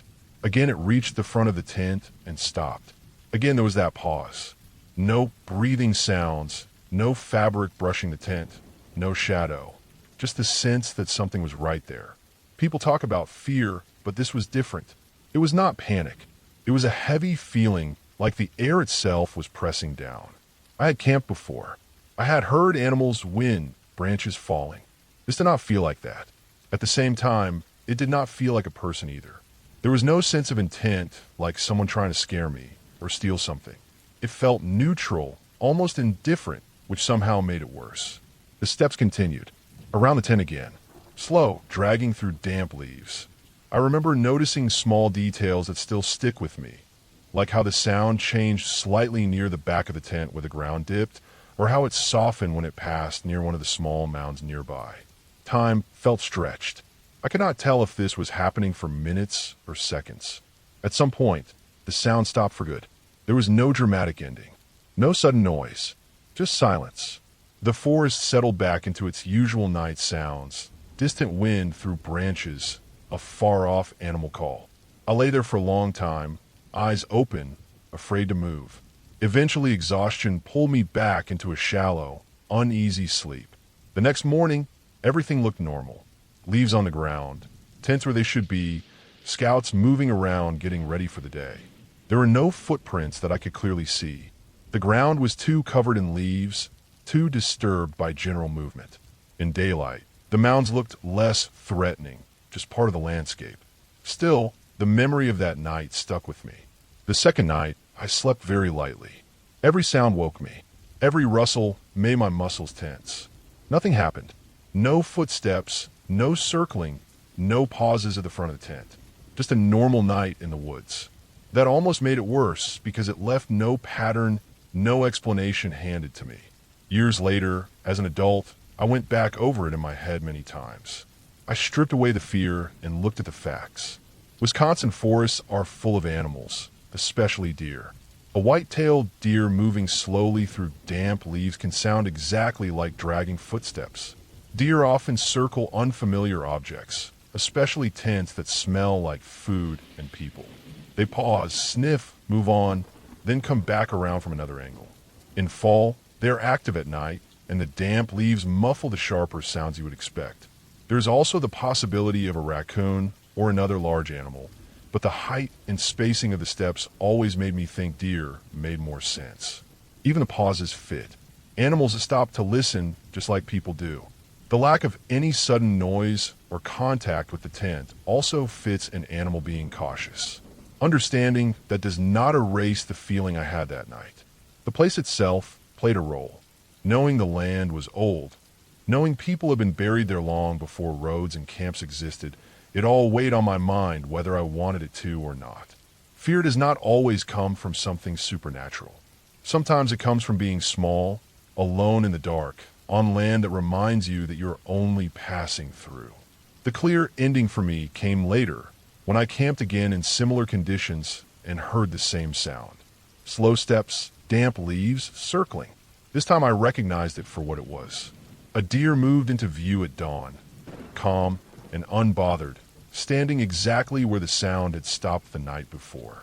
That was when everything lined up. The memory from Myanmar finally settled into place. Nothing followed me home. Nothing waited for me the next night. There was no curse, no spirit, no unfinished business. Just a scared kid, a quiet forest, and an animal doing what animals have always done. The fear was real, the experience was real, but the explanation was grounded and simple. That night taught me that the woods do not need anything extra to be terrifying. They are old, they are patient, and they do not care who is listening in the dark.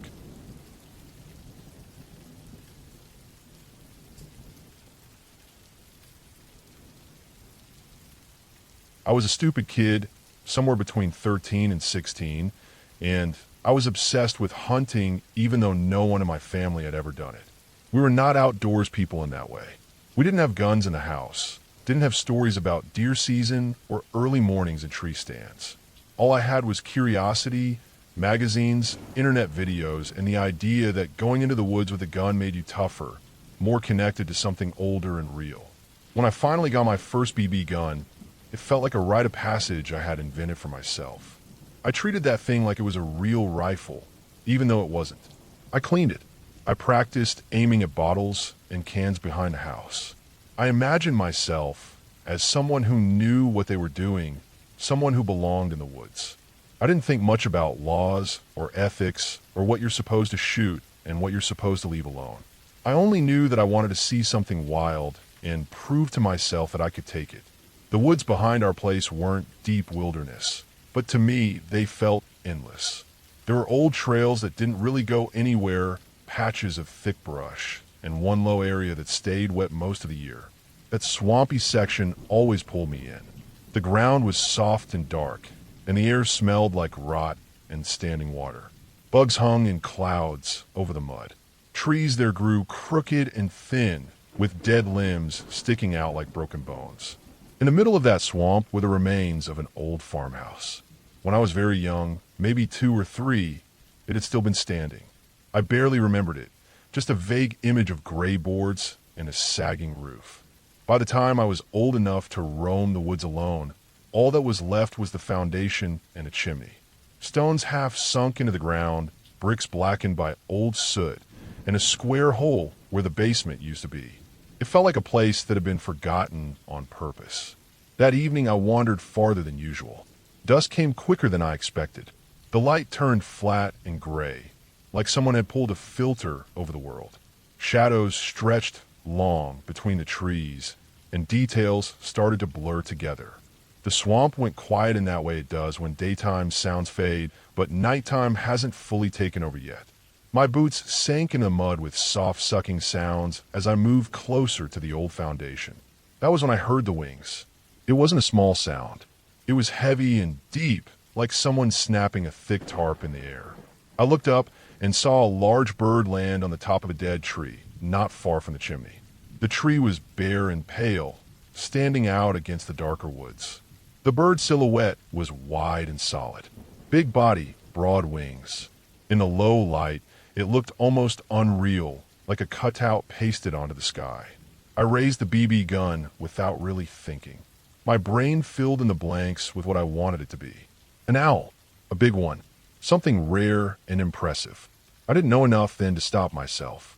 I didn't know how protected they were, or how important they are, or how stupid it was to even consider shooting at something I couldn't clearly identify. All I knew was that my heart was pounding and I wanted to see what would happen. I pulled the trigger. The sound was small, just a sharp pop, nothing like a real gunshot. But the effect was instant. The bird dropped from the tree, tumbling through the branches, hitting leaves and dead limbs on the way down. As it fell, it let out a sound I still have trouble describing. A screech that was raw and full of pain and panic. It cut through the quiet like a blade. My stomach dropped. Regret hit me so fast, it felt physical, like being punched. Before I could even process what I had done, the woods exploded. From all around me came noise. Not just one direction, but everywhere at once. Trees to my left, to my right, behind me, deeper in the swamp. Screeching, whooping, howling sounds layered over each other. It was loud and chaotic, like the woods themselves were screaming back at me.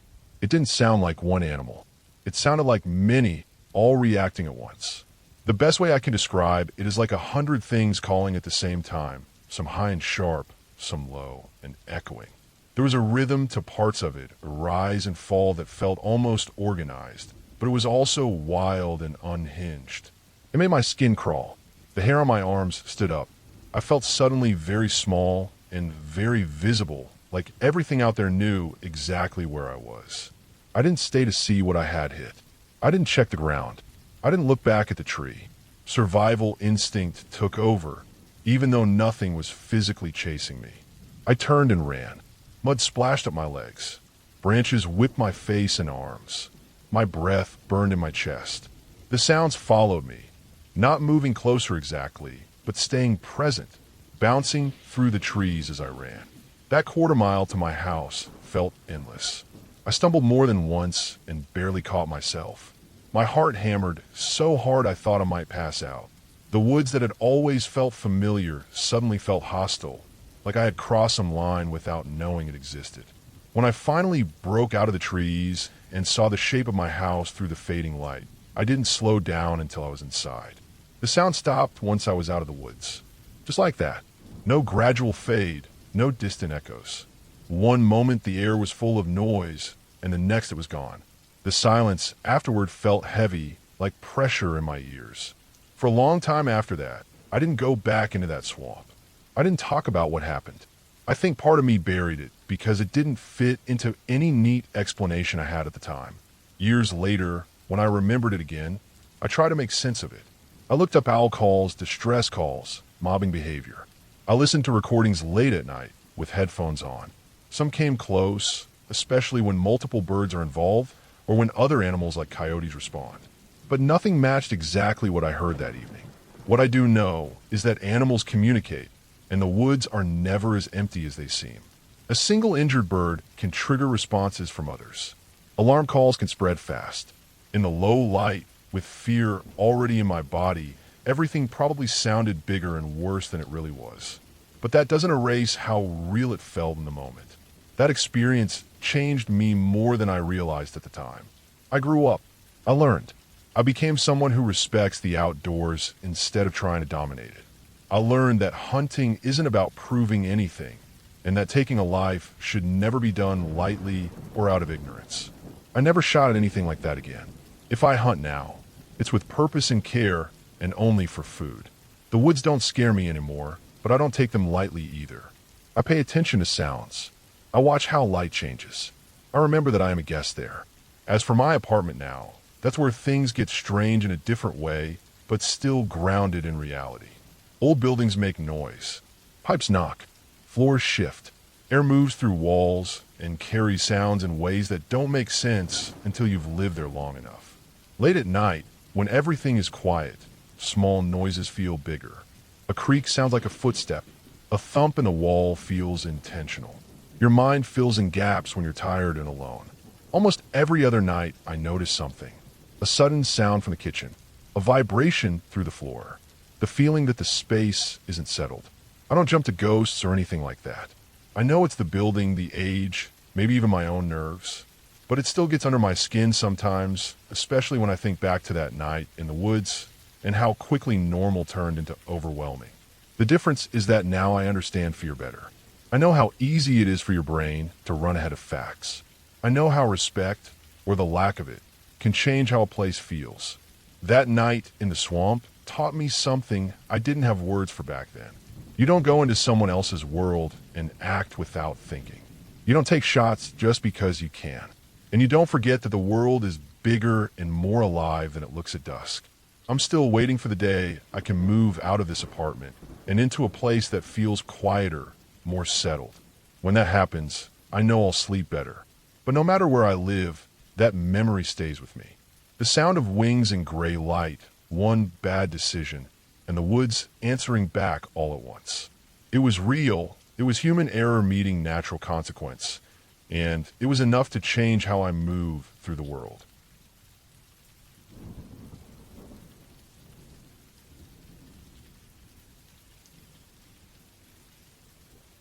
I solo backpack a lot, and I usually do it to places most people never see. I like distance and quiet. I like knowing that if something goes wrong, it is on me to deal with it. This trip took me deep into the Mogollon Rim in Arizona, but not the Arizona most people imagine. This was high elevation, around 7,500 feet, cold and wet, with thick forest and heavy shade. The ground stayed damp even during the day. Ferns, moss, and wild strawberries grew everywhere. Thorny bushes grabbed at my legs. The trees grew close together and high enough that the sky felt far away. It reminded me more of the Pacific Northwest than anything dry or desert-like. I had not seen another person for days. No trails with boot prints, no fresh campfire rings, no trash. I had come across signs of old illegal pot grows, the kind you hear about in remote forests. Rusted irrigation lines half buried in dirt. Torn plastic sheeting tangled in brush. Weathered wooden stakes gray with age. Everything looked abandoned for years, and that actually made me more uneasy than if it had been fresh. It told me how far out I really was. By late afternoon on the first day, I reached a narrow creek cutting through a small ravine. The water moved slow and quiet, more of a trickle than a flow. Above the creek was a bench of flat ground carved out by floods long ago. It was maybe the size of a large living room. Behind it was a steep, brush-covered wall of dirt and rock. In front of it, the ground dropped off sharply to the creek, undercut and slick. There was only one way up to that bench, a narrow game trail that zigzagged through thick brush and loose rock. Anyone climbing it would have to make noise. A lot of noise. It looked like a perfect hidden campsite. Dry enough, flat enough, sheltered from wind. I set my tent near the back wall, with a creek drop-off in front of me. Once I settled in, I realized just how quiet it was. There were no birds calling as evening came on. No insects. No frogs. Just a faint sound of water below, so soft it barely counted as sound at all. When the sun went down, the quiet got heavier, like pressure. The night was overcast and moonless. Under that thick canopy, it was pitch black. When I turned my headlamp off, I could not see my hand in front of my face. I tried to send my nightly check-in message on my satellite communicator. It struggled to find a signal. I had to move around the bench, holding it up at odd angles, hoping it would catch a break in the trees. Eventually it went through. That small task made me realize how closed in the place really was. I ate, cleaned up, and crawled into my tent early. The darkness felt thick, like something physical. Every small sound from my own body felt loud. Breathing. Shifting fabric. The quiet outside stayed complete. I lay there listening for a long time, expecting at some point to hear something, anything. Nothing came. Sometime in the middle of the night, a bright white light flooded my tent. Not a soft glow, not a slow change. It was sudden and strong, like someone had aimed a powerful light directly at me. The thin tent walls lit up evenly, sharp and clean, with no flicker. My first thought was a human. Someone standing on the edge of the bench, or below it, shining a light up. My second thought was that I was alone, miles from anywhere, and whoever should not be there. I moved fast. I grabbed my flashlight and scrambled out of the tent. As soon as the zipper opened, the white light vanished completely. It did not fade. It just stopped like a switch flipped off. The darkness slammed back into place. I stood there, heart pounding, sweeping my flashlight across the bench, the brush wall behind me, the drop-off in front. Nothing. No shapes. No movement. I listened hard. There were no footsteps. No shifting rocks. No branches snapping. If someone had climbed that trail, I would have heard it. If someone was leaving, I would have heard that too. I turned my light off and stood still. The quiet was absolute. I could hear my own heartbeat. I could hear blood rushing in my ears. The creek below stayed faint and steady, unchanged. Then, through the trees across the ravine, I saw it. A faint white glow, deep in the forest. It was not a beam. It did not move like a flashlight. It was more like a patch of light, soft and uneven, almost like something reflecting light rather than producing it. It flickered slightly, not fast, not slow. It did not come closer. It did not move away. It just stayed there, barely visible through branches and leaves. If there had been moonlight, I might have ignored it. I might have thought it was a trick of shadows or a break in clouds. But there was no moon. The sky was black. That glow should not have been there. I watched it for what felt like a long time, but was probably less than a minute. Then it faded out, slowly this time, until there was nothing but darkness again. There were still no sounds, no wind, no animals reacting, nothing running, nothing flying off. The forest stayed dead quiet, like it was holding its breath. I stayed up until dawn. I did not crawl back into my sleeping bag. I sat with my back to the brush wall, flashlight in my lap, listening. My body got cold and stiff. The quiet never broke. No footsteps, no voices, no animals. The glow never returned. As the sky slowly lightened, the forest came back into view piece by piece. Trees, ferns, rocks. Everything looked normal. Too normal. When full daylight arrived, I checked the ground carefully. No footprints. No disturbed brush. The narrow game trail looked untouched. No fresh rock slides. No broken branches. What bothered me most was the silence that continued into morning. Birds should have been active. Insects should have started up. They did not. The forest stayed quiet longer than it should have, like something was off by a few hours. I packed up slowly, taking my time, forcing myself to stay calm. I climbed down from the bench and moved on. As I put distance between myself and that place, the forest slowly returned to life. I heard birds again. Insects started buzzing. The normal background noise came back like a switch had been flipped. I thought about possible explanations. Someone with a powerful light, moving silently through thick brush, made no sense. Vehicles were impossible. Drones did not fit either, not that deep, not that quiet, not with that kind of glow. Reflections did not explain the tent lighting up evenly. Natural causes felt thin and forced. In the end, I accepted that I did not know what caused it. I didn't know what it was not. It was not an animal. It was not a prank. It was not something I imagined in a half-dream. I was wide awake, standing in the open, watching it. I finished the trip without incident, but I never forgot that bench. I marked it on my map for one reason only, so I would never camp there again. Some places feel wrong in a way that is hard to explain, but easy to recognize. That bench was one of them. Nothing attacked me. Nothing chased me. Nothing left a trace. That somehow made it worse.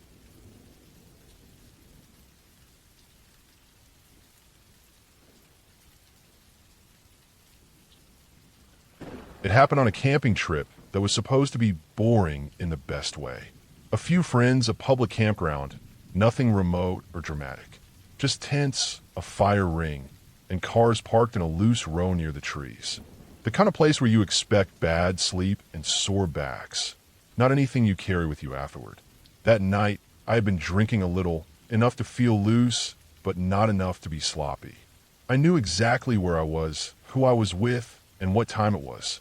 Around 10 at night, my stomach turned on me fast and hard. There was no chance of holding it. The restrooms were about a quarter-mile away down the main path. Far enough to be annoying, but not far enough to justify doing something stupid near camp. I grabbed my phone for the flashlight and headed out alone. The campground was quiet in that way that only happens late at night. No music, no talking, just the wind moving through trees and the occasional cough from another site. The path was dirt and packed gravel, barely visible beyond the weak white cone of my phone light. Past the edge of the beam, everything was black. No moon, no glow for nearby sites. Just darkness. About halfway down the path, I noticed movement ahead of me. Someone stepped out from a side trail that led to one of the unused campsites. That caught my attention immediately because that trail was not close to ours. It was off to the side, maybe 50 yards away from the turn that led back toward tents. The person who stepped onto the main path walked in a way I recognized instantly. One of my friends has a strange gait, something about how his shoulders tilt and how one foot drags just a bit. Even in the dark, even at a distance, it was unmistakable. I felt confused more than scared at first. I knew I had just left camp. I knew where everyone had been sitting. I had not seen him leave before me. As I kept walking, the person ahead stayed ahead, always several dozen feet in front. At a few points, he slowed down and turned his upper body slightly, like he was aware of me being there. His movements gave the impression that he was reacting to me, not just walking. I tried to make sense of it. I assumed it was a joke forming in real time, or that he had gone off to mess around and thought it would be funny to spook me. The farther we went, the faster he walked. His pace picked up just enough that I could not close the distance without running, which I did not want to do in the dark. Eventually, the path curved slightly and the darkness swallowed him. One moment, I could still see that uneven walk ahead of me, and the next there was nothing but trees and black space. I stood there for a few seconds, annoyed and confused, then continued on. My stomach reminded me why I had left in the first place. The restroom building eventually appeared out of the dark, a low concrete shape with a faint yellow light. I went inside, did what I needed to do, and tried to shake off the weird feeling. I told myself it was nothing, someone messing around.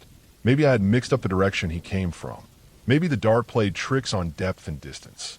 When I walked back to camp, everything looked normal. The fire was low. Everyone was sitting or laying exactly where they should have been. The friend I thought I followed was there, relaxed, acting like he had been there the whole time. When I brought it up, everyone denied it completely. They said no one had left camp except me. They acted casual about it, brushing it off. I assumed that was part of the joke, or that I had misread something in the dark. I let it go. Hours passed. The fire died. People went into their tents.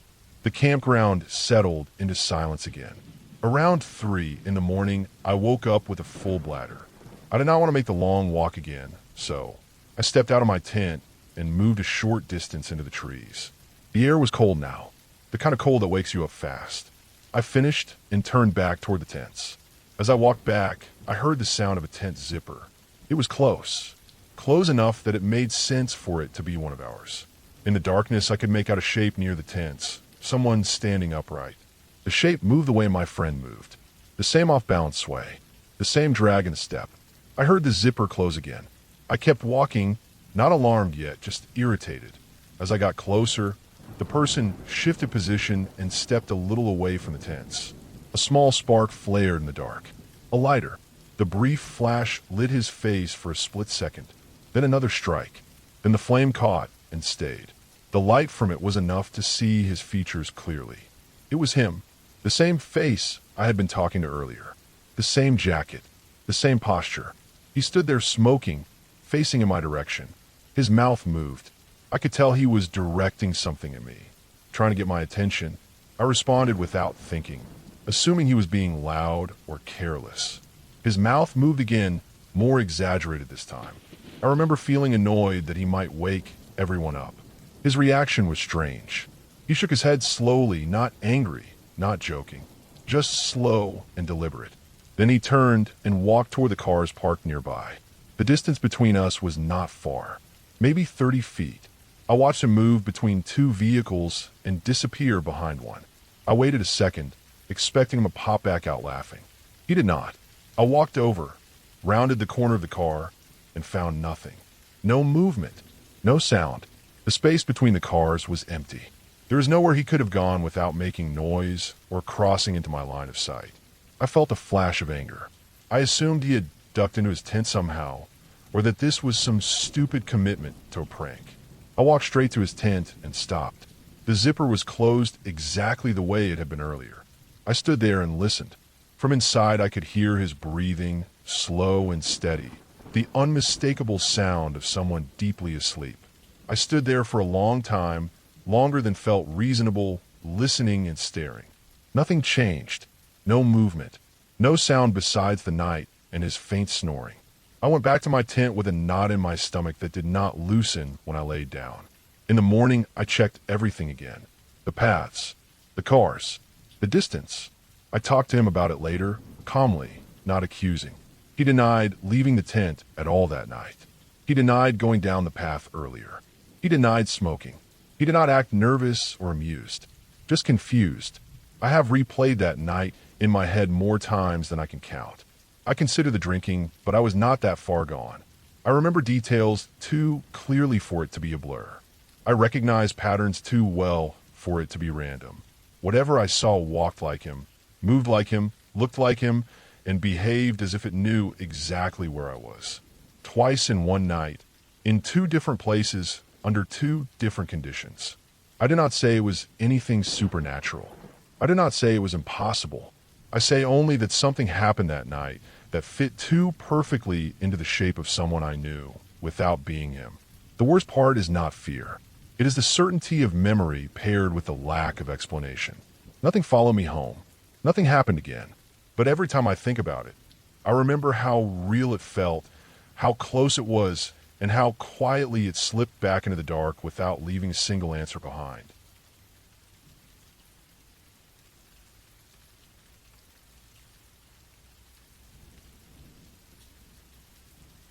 I used to spend a lot of time in the El Dorado National Forest. Back then, my friends and I were in the woods whenever we could be. We all worked regular jobs, but every free weekend went to camping, hunting, fishing, or just being away for people. One spot we went back to again and again was along Sopiago Springs. It sat a little off the main trails, close enough to water to make things easy, but far enough out that you rarely saw anyone else. It felt like our place. We knew where to park, where to cross the stream without slipping, and which trees gave the best cover from wind. That weekend was supposed to be simple. 3 days of foraging, living light, and testing ourselves. We packed some MREs in case the forest didn't give us much, a few guns for small game and protection, basic shelter gear, and not much else. No coolers, no chairs, no extra comfort. We wanted to rely on what we could find and what we already knew. The first day went exactly how those trips usually did. We hiked in, set camp near the stream, and built a fire pit we had used before. The forest felt normal. Birds moved through the trees, water ran steady over rocks, and the air had that damp pine smell that always settles in near spring-fed creeks. That night we cooked crawdads we pulled from the water and a squirrel one of my friends shot earlier in the day. We drank a couple beers, not enough to dull our senses, and laid down when it got dark. I slept hard and deep, the way you only do when you're tired and feel safe. The second day started fine, but by late morning something felt off to me. It wasn't one clear thing. It was more like the forest had lost its background noise. No birds calling back and forth. No squirrels throwing cones down from the trees. Even the wind felt wrong, like it moved above us but never reached the ground. I grew up in the woods and spent a lot of time hunting, so I knew what it felt like when a bear was nearby or when a mountain lion was watching. This wasn't that. Those animals make the forest tense in a natural way. This felt empty, like everything had pulled back and was waiting. One of the friends I was with had been in this area with me years earlier, and both of us had experienced strange moments back then. Nothing dramatic, just that same sense of being watched and the forest going quiet for no clear reason. Feeling it again made my stomach tighten. I didn't say anything because I didn't want to sound paranoid. We spent the day foraging, moving along the stream, checking traps, and keeping busy. Every now and then I would stop and listen, and every time it felt like the sound cut off the moment I paid attention. As the sun dropped and shadows stretched between the trees, that feeling got stronger. Darkness came quick under the canopy. We ate what little we had and decided to keep the fire small at first, since we still had another night planned. After a bit, two of my friends walked up the stream, maybe 200 yards away, to take care of something they didn't want to do near camp. They took both flashlights with them without thinking much about it. The moment they disappeared into the trees, the weight of the place settled on me. The fire seemed smaller, even though it was burning steady. Everything beyond the firelight was solid black. I felt exposed, sitting there alone, like the darkness wasn't just empty space, but something pressing in. I added more wood to the fire until it burned higher and brighter, then grabbed one of the rifles and sat with it across my lap. That was when I started hearing it. At first, it was so faint I thought it was water noise or my mind filling in gaps. Low sounds came from the woods behind camp, the opposite direction from where my friends had gone. They weren't clear enough to make out words. It sounded like voices carried from far away, but flattened and wrong, like sound moving through thick brush or being forced through a narrow space. Every time I tried to focus on it, it faded, then came back when I relaxed. My skin prickled and my heart started beating harder. I kept scanning the tree line, moving slow, not wanting to spook anything or give away where I was looking. The fire popped and sent sparks up into the dark. That was the only movement I could see until something shifted deeper in the trees. About 50 yards out, something moved between two trunks. It wasn't fast at first. It slid from shadow to shadow, low to the ground. I brought the rifle up and found it through the scope. The light from the fire barely reached that far, but it was enough to outline the shape. It looked human in a way that made my stomach drop. It had a head and shoulders, but it was down on all fours. Its arms were too long, bent at strange angles, and its back sloped like it was built to stay close to the ground. It paused for half a second, just long enough for my brain to lock onto it, then it moved. It didn't run like a person or an animal I recognized. It loped, smooth and quiet, and vanished deeper into the woods. I didn't fire. I couldn't. I didn't have a clean shot, and I didn't even fully understand what I was aiming at. After it disappeared, the woods didn't calm down. Instead, the sound shifted. Light rustling started coming from different directions. Leaves moved without wind. Twigs snapped, always just out of sight. It never came from the direction my friends had gone. Everything stayed on the far side of camp, like whatever it was didn't want to cross the open space and firelight. I kept the rifle shouldered and turned slowly, tracking sound instead of sight. My mouth went dry. I felt hunted. Not rushed, not chased, but watched and tested. The fire burned high, and I kept feeding it, afraid to let it die down. The faint voice sounds came and went, sometimes closer, sometimes farther, always low and unclear. My sense of time fell apart. It could have been minutes or hours. When my friends finally came back, the relief almost knocked me over. They stepped into the firelight and froze when they saw me standing there, rifle up, scanning the dark like I expected something to rush in at any second. I must have looked wild. I lowered the gun and tried to steady myself.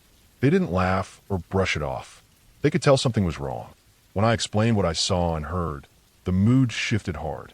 They told me they came back early because they started hearing the same low sounds up the stream, and the forest around them had gone dead quiet too. That night, we changed everything. We built the biggest fire we could manage without burning the whole place down. We set up 3 lookout positions facing different directions. Nobody slept. We took turns watching the dark, listening to every sound. The forest never fully came back to life. No animals moved through camp. Nothing approached the fire. Whatever had been out there stayed just beyond the light, and maybe that was the point. The sense of pressure never left until the sky started to lighten. When morning finally came, it felt thin and weak, like the night was slow to let go. Fog hung low over the stream. We didn't talk much. We broke camp fast, packing sloppy, not caring about order or comfort. Every noise made us look up. We hiked out with weapons in hand, scanning the trees the whole way. The forest slowly started to sound normal again the farther we got from that spot, but none of us relaxed until we reached the truck. We never went back to that camp. Not once. We still went into the woods, still hunted and fished, but Sopiago Springs was done for us. Over time, I tried to explain what I saw in normal ways. A sick bear. A person moving wrong in the dark. My mind playing tricks on me. None of those explanations ever sat right. Bears don't move like that. People don't stay that low or that quiet, and they don't circle without showing themselves. What stayed with me wasn't just the shape I saw. It was the way the forest reacted, like everything else knew it was there and didn't want to be noticed. It felt like stepping into someone else's space without knowing it was occupied. Whatever was out there didn't attack, didn't rush us, and didn't make itself clear. It just let us know we were seen and didn't belong. Leaving that place felt like the right choice. Some parts of the woods are better left alone, not because of stories or legends, but because of what happens when the forest goes quiet and stays that way.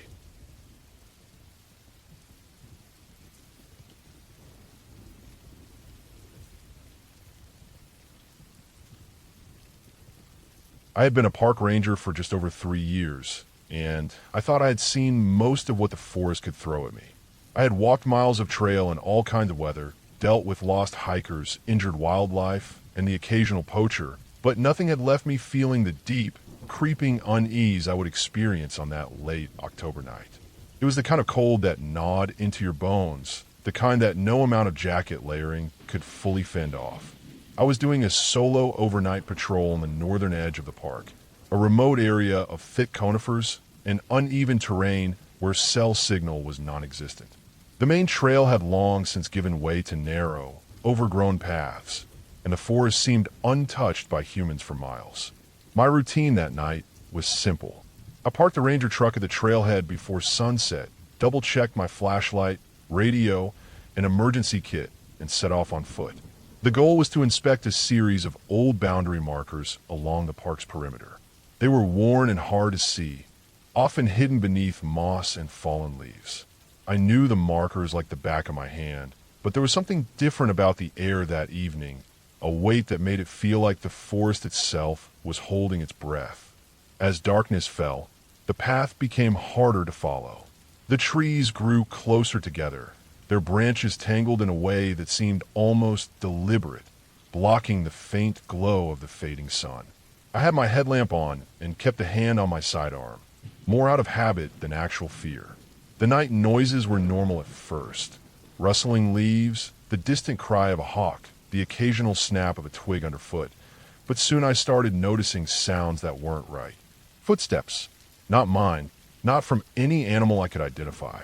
They were slow, deliberate, and always just out of my peripheral vision.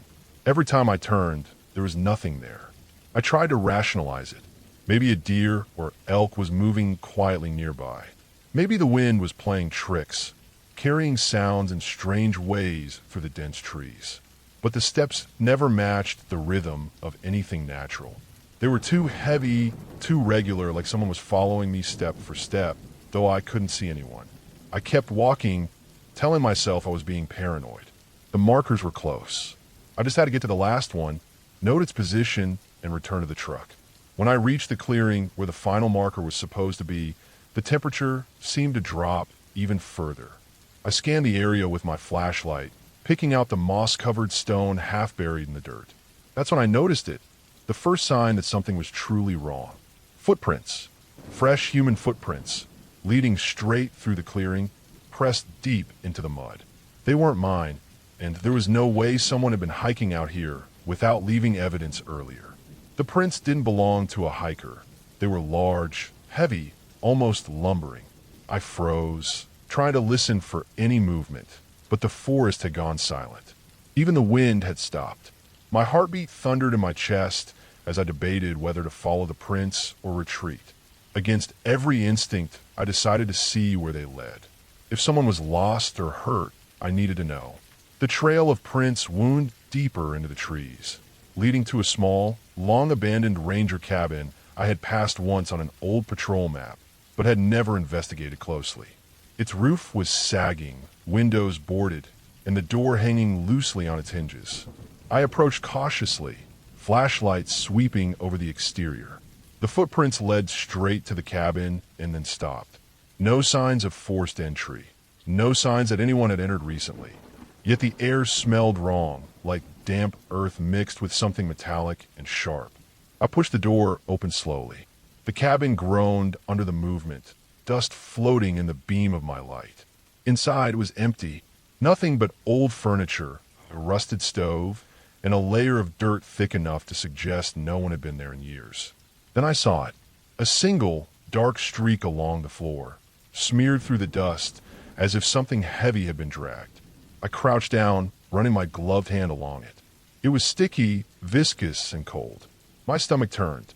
Whatever had been here, it hadn't left voluntarily. The air seemed to thicken, pressing against my lungs. I realized I had underestimated how far into the wilderness I had wandered.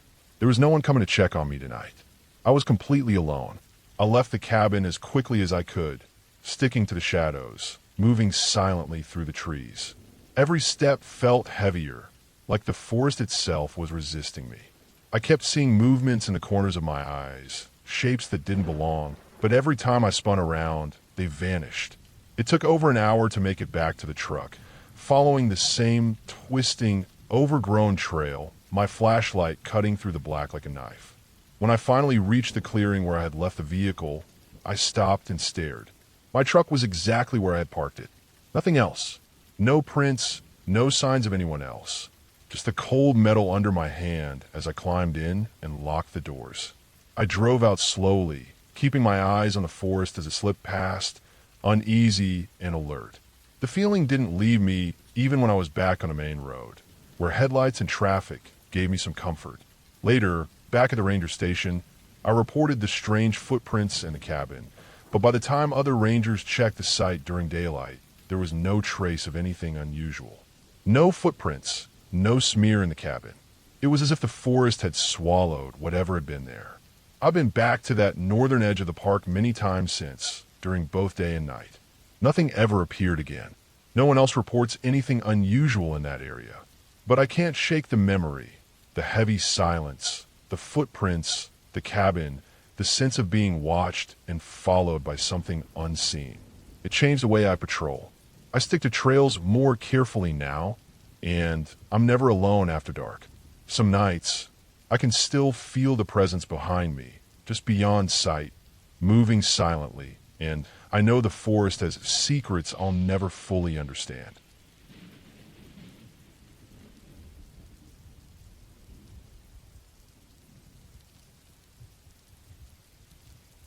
I had been a park ranger for nearly 7 years, and over that time I'd seen my fair share of accidents, lost hikers, and strange occurrences, but nothing had ever unsettled me the way what happened that late October night did. It started as a routine patrol. The air was already cold, but not bitter yet, the kind of cold that hints at the winter to come. The forest around the park had taken on that dull, muted tone of late autumn. The leaves were mostly brown, brittle, and rattling under the light wind, the trees stripped down to their gray trunks. The sun had dipped below the horizon hours ago, leaving a blue-gray twilight that seemed to linger unusually long that evening. I was on the dirt road that ran along the eastern edge of the park, a stretch I rarely patrolled alone because it was so remote. My truck's headlights cut through the darkness, illuminating patches of road and the edges of the forest, but beyond that, the woods swallowed everything. The radio was quiet, just the low hum of static when I scanned the channels, and I made mental notes of the usual spots where hikers might have wandered off the trail. I had my flashlight and my standard ranger gear, but there was no one around. Not a deer, not a fox, nothing. Just the echo of my own engine and the wind through the bare branches. I was approaching a small bridge over a creek, a narrow, wooden thing that had seen better days, when something on the road caught my eye. At first, I thought it was a large branch, but it moved, or at least I could swear it shifted slightly when the headlights passed over it. I slowed the truck, trying to get a better look, and my stomach tightened. The shape was hard to define in the low light, but it was tall, hunched over, and seemed too thin to be a deer. Its head moved in a jerky, unnatural way. I was trained not to panic and to observe carefully before jumping to conclusions, but I couldn't shake the feeling that something was off, that this wasn't just an animal. I grabbed my flashlight and stepped out of the truck. The cold hit me immediately, sharper than it had in the cab, and I swept the beam across the road. Nothing. The shape was gone. I felt a tightening in my chest as I moved toward where I had seen it, my boots crunching on the frost-hardened leaves. The forest was silent except for my own movements. Then I noticed the tracks. They weren't animal tracks. They were long, narrow, and deep, like someone or something had walked on tiptoe for a distance before vanishing into the underbrush. I bent down to inspect them, trying to identify the gait. The spacing was uneven, as if the creature, or person, had been stumbling, sometimes walking normally, sometimes stretching its steps to an almost unnatural length. I radioed into dispatch, my voice low. Unit 3, I need a status check on the East Road. Possible trespasser, unknown description. The reply was calm, routine. Unit 3, proceed with caution. Any visual confirmation? I shook my head, though I was alone. Nothing I could describe clearly. I felt exposed, standing in the dark with the forest pressing in on every side. I decided to follow the tracks, at least for a short distance. The dirt road ended, giving way to a narrow trail leading deeper into the woods. The forest here was dense, and a flashlight only pierced a few feet ahead. Every snap of a twig made my heart jump. I noticed scratches along the tree trunks, deep claw marks, as if something large had forced its way through, not just brushed against. It didn't match any bear or elk patterns I knew. My pulse was high now, but my training kept my mind alert, analyzing everything logically. The trail led to a small clearing near the creek. That's when I saw it clearly. There were remnants of a camp, some smoldering ashes, a few cans, a torn tent, and a set of footprints that didn't look human. They were long, narrow, and irregular, similar to what I had seen on the road. And then the most unsettling part, deep gouges in the soft mud, several of them, leading straight into the creek and stopping abruptly at the water's edge. No ripples, no indication of anything moving into the water. Just the clean, eerie end of the tracks. I spent the next hour combing the surrounding area, flashlight swinging, rifle ready. I found nothing. No broken branches, no additional tracks, nothing that explained what had been there. It was as if something had been watching me, walking the edge of visibility, and vanished without a trace. I reported everything to dispatch, noting the tracks and the abandoned campsite, but there was no sign of anyone. By 2 a.m., I returned to my truck, feeling exhausted and tense. The next morning, the park staff found that the creek had small, shallow depressions in the mud, but they were too irregular to be human, and no prints matched anything in our database of wildlife. It never explained itself. Weeks later, hikers reported strange sounds in the same area, fleeting glimpses of movement just out of sight, and once, a backpack left neatly on the side of the trail with no one around. I checked cameras, hiked the trails alone, and even set traps. Not to catch, just to monitor, but the cameras showed nothing unusual. I never saw whatever it was again, but it changed how I patrolled that section of the park. I started carrying extra batteries, always bringing a second flashlight, and avoided walking in a thick brush alone after dark. The experience stayed with me because it was real, tangible, and completely inexplicable. I could rationalize it away as a trick of the light or an unknown animal, but the tracks and the camp remained. I learned to respect that the forest held things I didn't understand, things that weren't dangerous in the conventional sense, but unervingly intelligent, aware, and capable of slipping in and out of sight when they wanted. Years later, the Eastern Road is still one of the areas I patrol most carefully. I can't explain what I saw that night, but I know it was real, and I know the forest is bigger and stranger than any map or guidebook suggests. The unknown doesn't need ghosts to be terrifying. Sometimes, the scariest things are the ones that leave no explanation, no closure, and no evidence beyond fleeting signs that you alone noticed. And as a ranger, you learn to carry that unease with you, to keep moving, to keep watching, and to respect the silence that hides more than it reveals.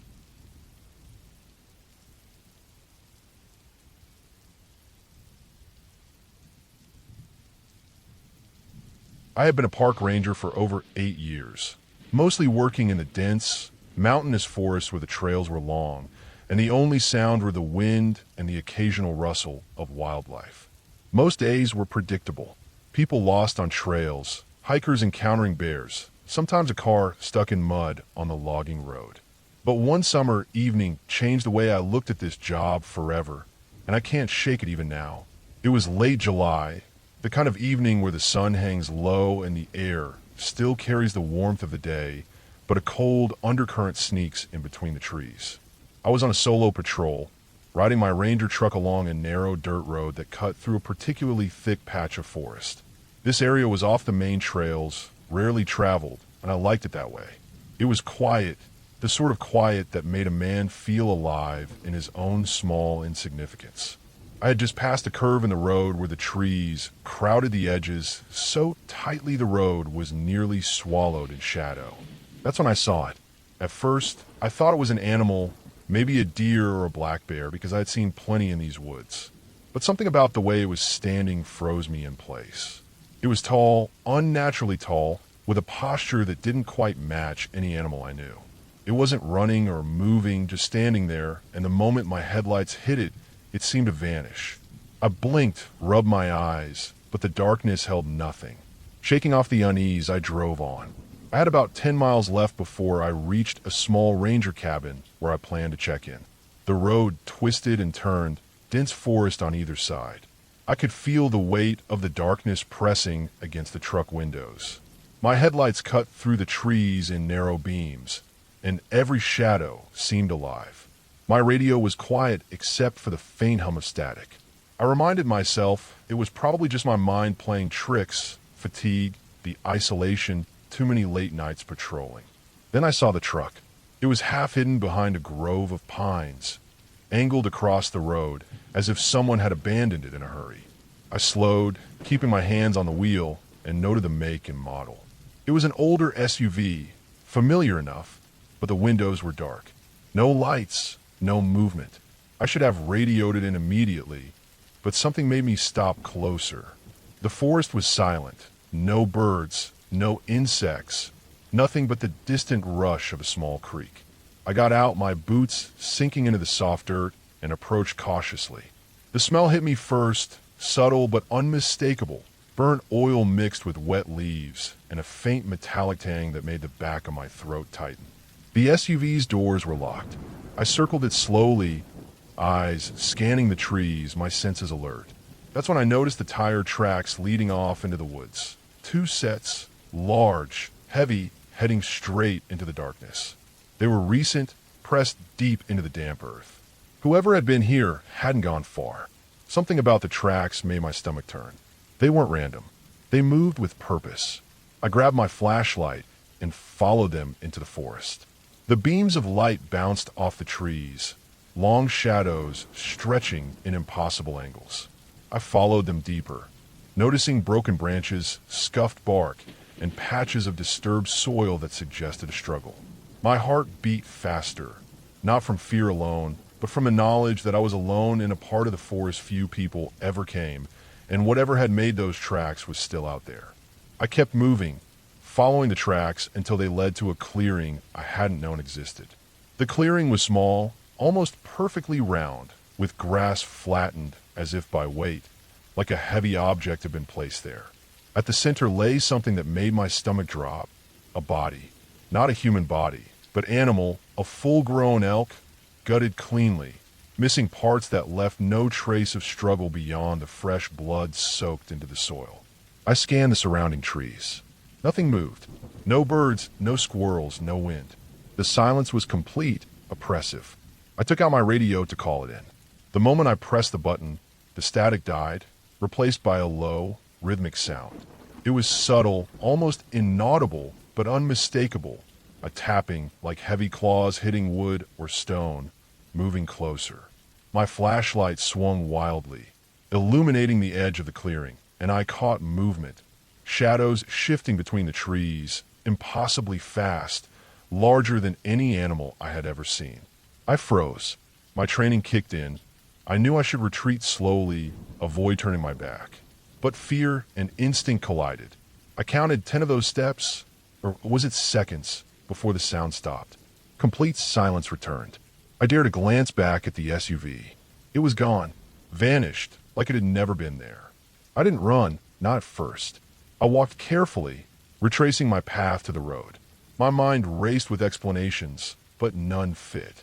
By the time I reached my truck, the headlights cutting a path through the trees, the forest had returned to normal, as if nothing had happened. I drove the remaining miles in a daze. The image of the elk and the shifting shadows burned into my memory. At the cabin, I filed a detailed report. Rangers checked the area the next day. No tracks beyond the clearing. No SUV, nothing unusual. Just a flattened patch of grass and the remnants of the elk. They chalked it up to poachers. I never saw the SUV or those shadows again, but I never patrolled that part of the forest alone at night after that summer. Some things in the woods aren't ghosts, aren't fairy tales. They're real and they're patient, and sometimes they watch.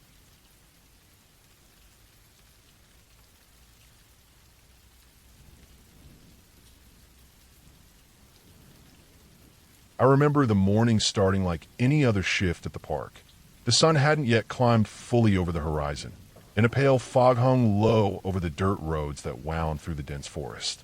My truck's headlights cut through the mist, bouncing off dew-covered branches. The air smelled of wet pine and the faint tang of moss from the creek that ran alongside the road.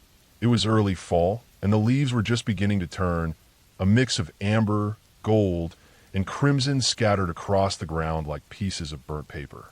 The first few hours were routine. I checked the main trails, noting fallen branches and the places where people had left trash, making mental notes to clear them during my next patrol. There was a rhythm to it. The steady crunch of my boots on the gravel paths, the occasional rustle of small animals in the underbrush, the call of a distant hawk overhead. Everything seemed normal, the kind of quiet that feels safe but also makes you aware of how alone you are. Around mid-morning, I drove out to an area that didn't see much foot traffic, a remote section where the trees grew thick and the undergrowth was nearly impenetrable. I had a report from a hiker a few days prior about some strange markings along one of the old logging roads, but the description had been vague, almost careless. I wasn't expecting much, just a few marks from tires or possibly even animals scratching bark, but I figured I'd take a look anyway. As I parked near the trailhead, I noticed the forest had gone unusually quiet. Birds were still, squirrels hadn't been scurrying, and even the wind seemed to have died down. The kind of silence that presses against your ears and makes you hyper-aware of every small noise. I grabbed my flashlight, even though the sun was halfway up, and began walking along the narrow dirt road that twisted between the trees. The markings started appearing about half a mile in.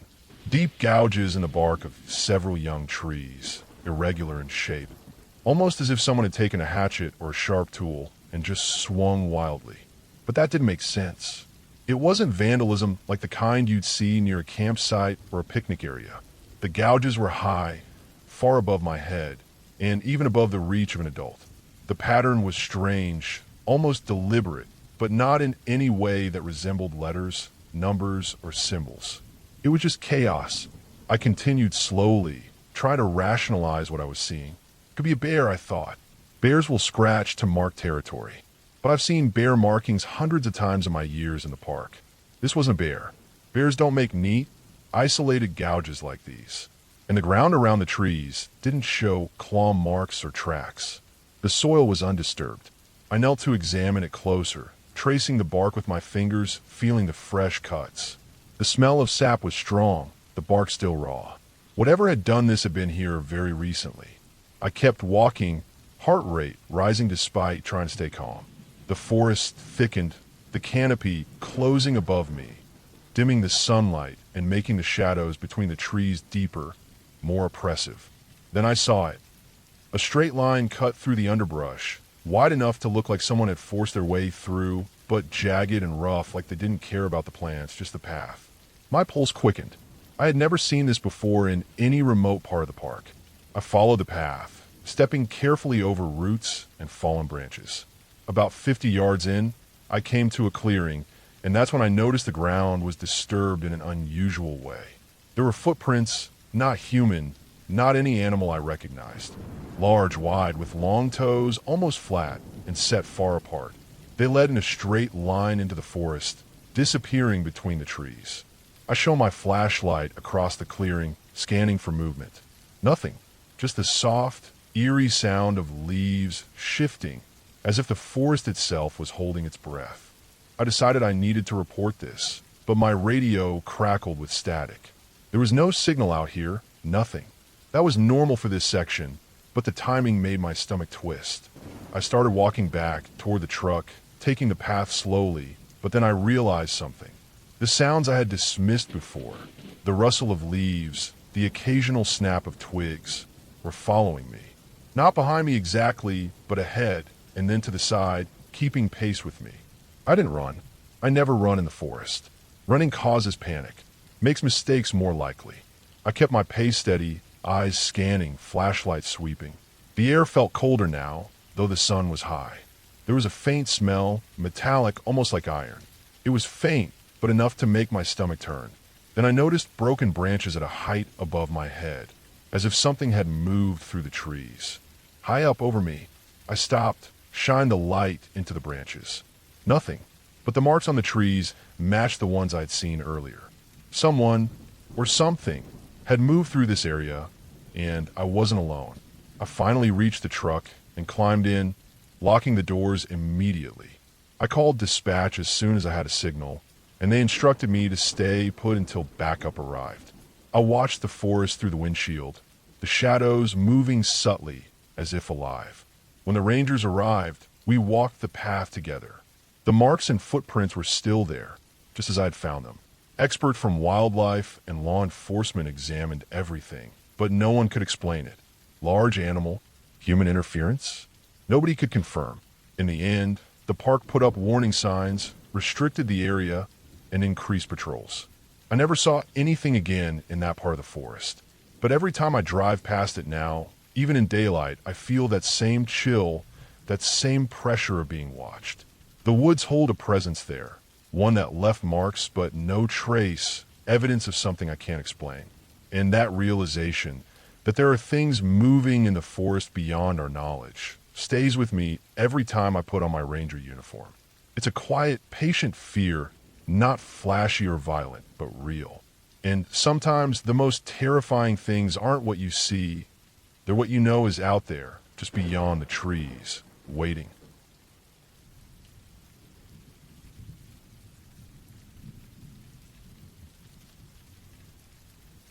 I have been a park ranger for over 8 years, mostly patrolling the dense forests and rugged trails of the Northern Cascade Range.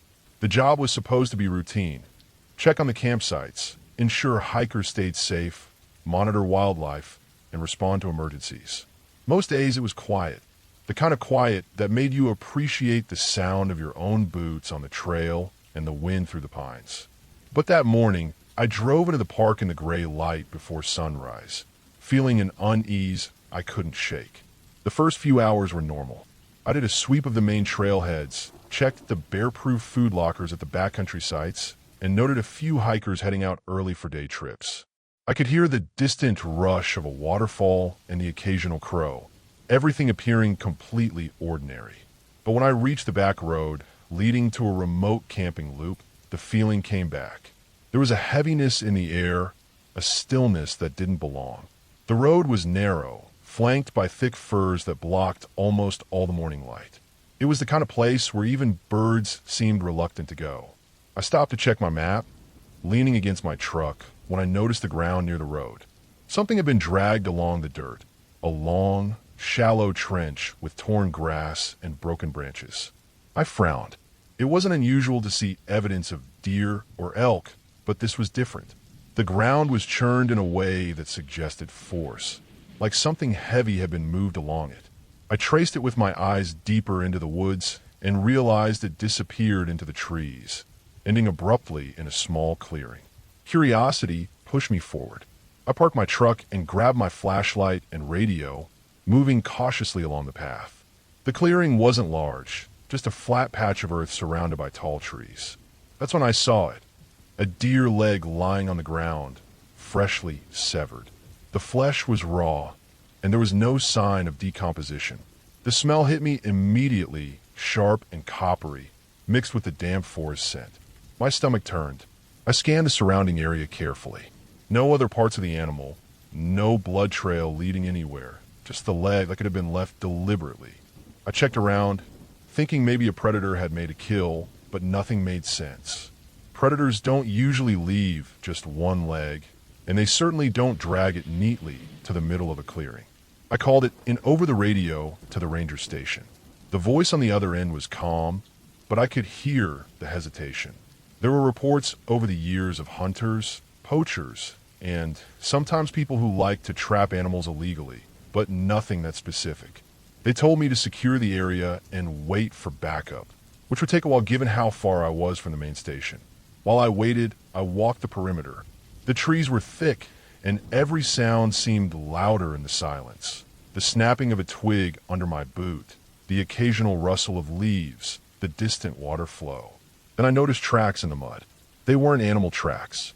They were human, large, booted prints, circling the clearing and sometimes overlapping the trail the deer leg had been dragged along. But the tracks didn't lead straight back to the road or any nearby campsite. They disappeared into the undergrowth as if whoever made them had vanished. I decided to check the surrounding area more thoroughly. I moved along the tree line, flashlight cutting through the shadows, and found something even worse. More signs of disturbance, like small patches of cleared earth, broken branches, and footprints, but no animals. Then I saw faint markings on the trees, scrapes like someone had used a knife or an axe. The thought that someone had been here recently, very recently, and was deliberately leaving these traces for some reason, began to sink in. Hours passed. The sun rose higher, but the forest kept most of its light at bay. Birds had gone quiet, and even the wind seemed to avoid the clearing. When the backup ranger arrived, we did a sweep together. We found nothing else. No sign of a person hiding. No other animal remains. It was as if the place itself swallowed everything that came near it. We took photos, documented the scene, and reported it, but there was no explanation. Weeks later, I returned to the area to check for anything new. The clearing was empty, normal again, with grass growing back and nothing to indicate what had happened. I spoke with local wildlife experts, law enforcement, and other rangers. The only theory that made sense, though it was disturbing, was that someone had been practicing hunting, or worse, some kind of ritualistic activity involving animals, but had left no trace of themselves. That thought stayed with me for a long time. Now, whenever I patrol that part of the park, I feel the heaviness return, that same quiet that doesn't belong in a forest. I make sure to stay alert, keep my flashlight ready, and never venture too far alone. The clearing is just a short walk from the road, but it feels miles away from everything safe. And even though I haven't seen anyone there since, I know the place has a memory. It remembers and it waits.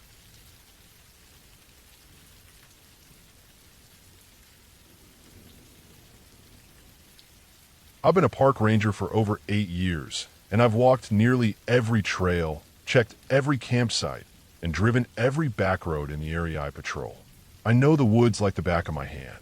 I know where the bears like to fish in the spring, where the deer bed down at night, and which parts of the forest are slick and treacherous after heavy rain. But no amount of experience could have prepared me for what happened that night. It started like any other evening shift.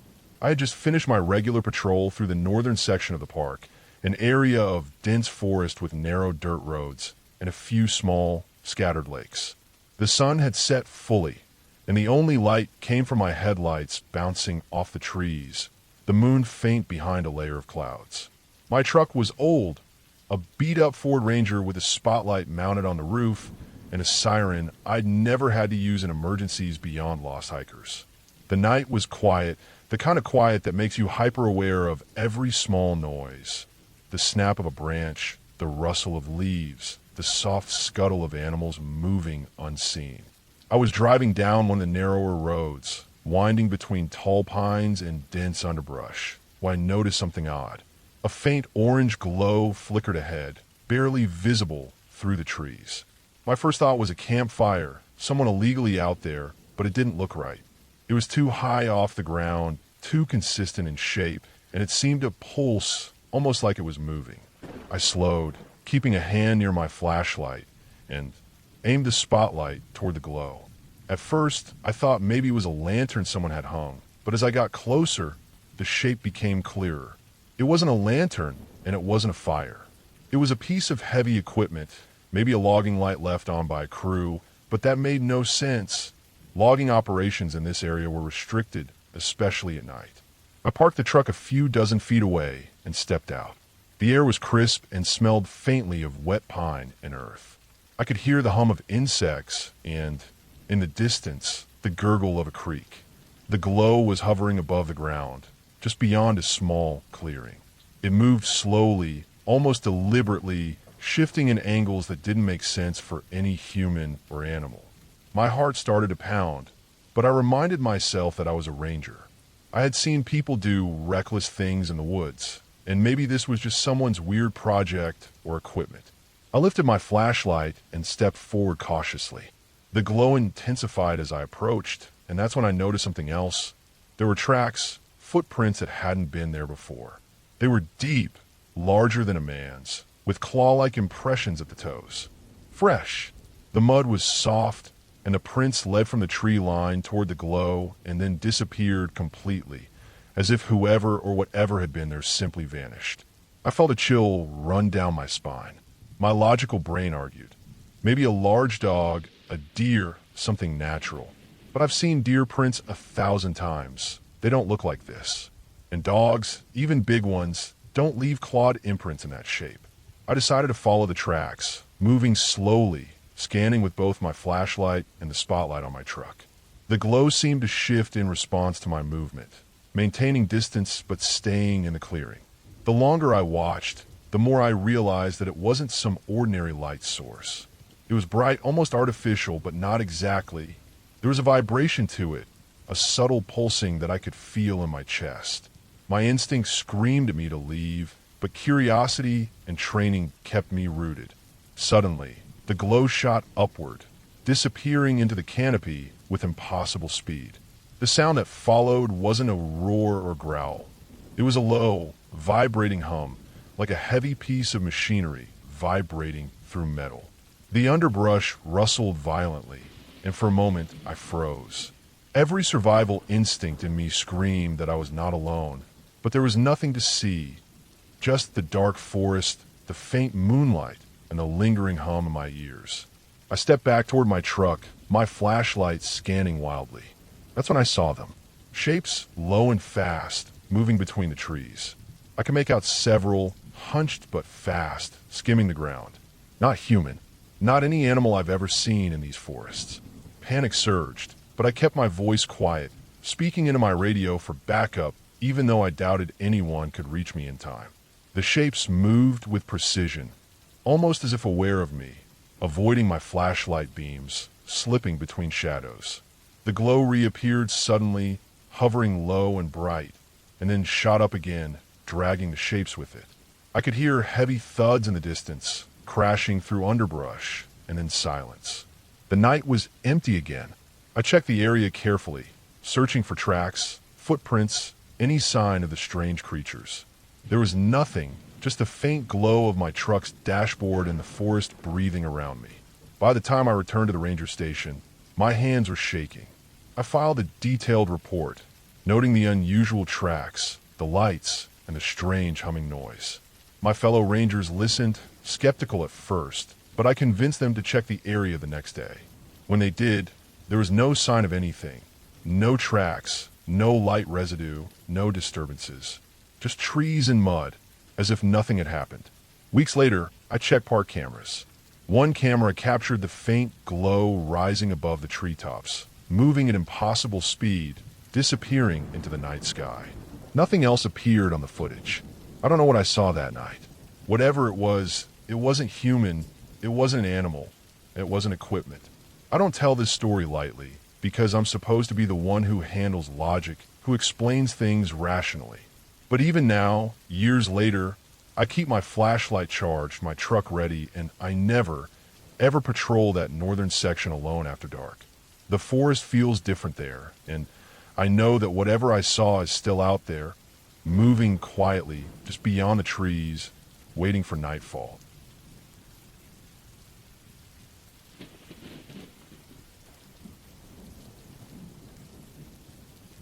I remember the day starting like any other patrol. The early morning air was cold and sharp, cutting through my jacket as I drove the ranger truck along the winding roads of the park. Mist clung to the trees, low and heavy, and the sun was just beginning to push its way through, casting long shadows across the asphalt. I had been working this park for nearly 8 years, and I knew these roads like the back of my hand. Every curve, every hidden pull-off, every grove of thick pines that looked like it could swallow a person whole. I knew them all. Still, that morning felt different, though I couldn't put my finger on why. My first call of the day was a routine one.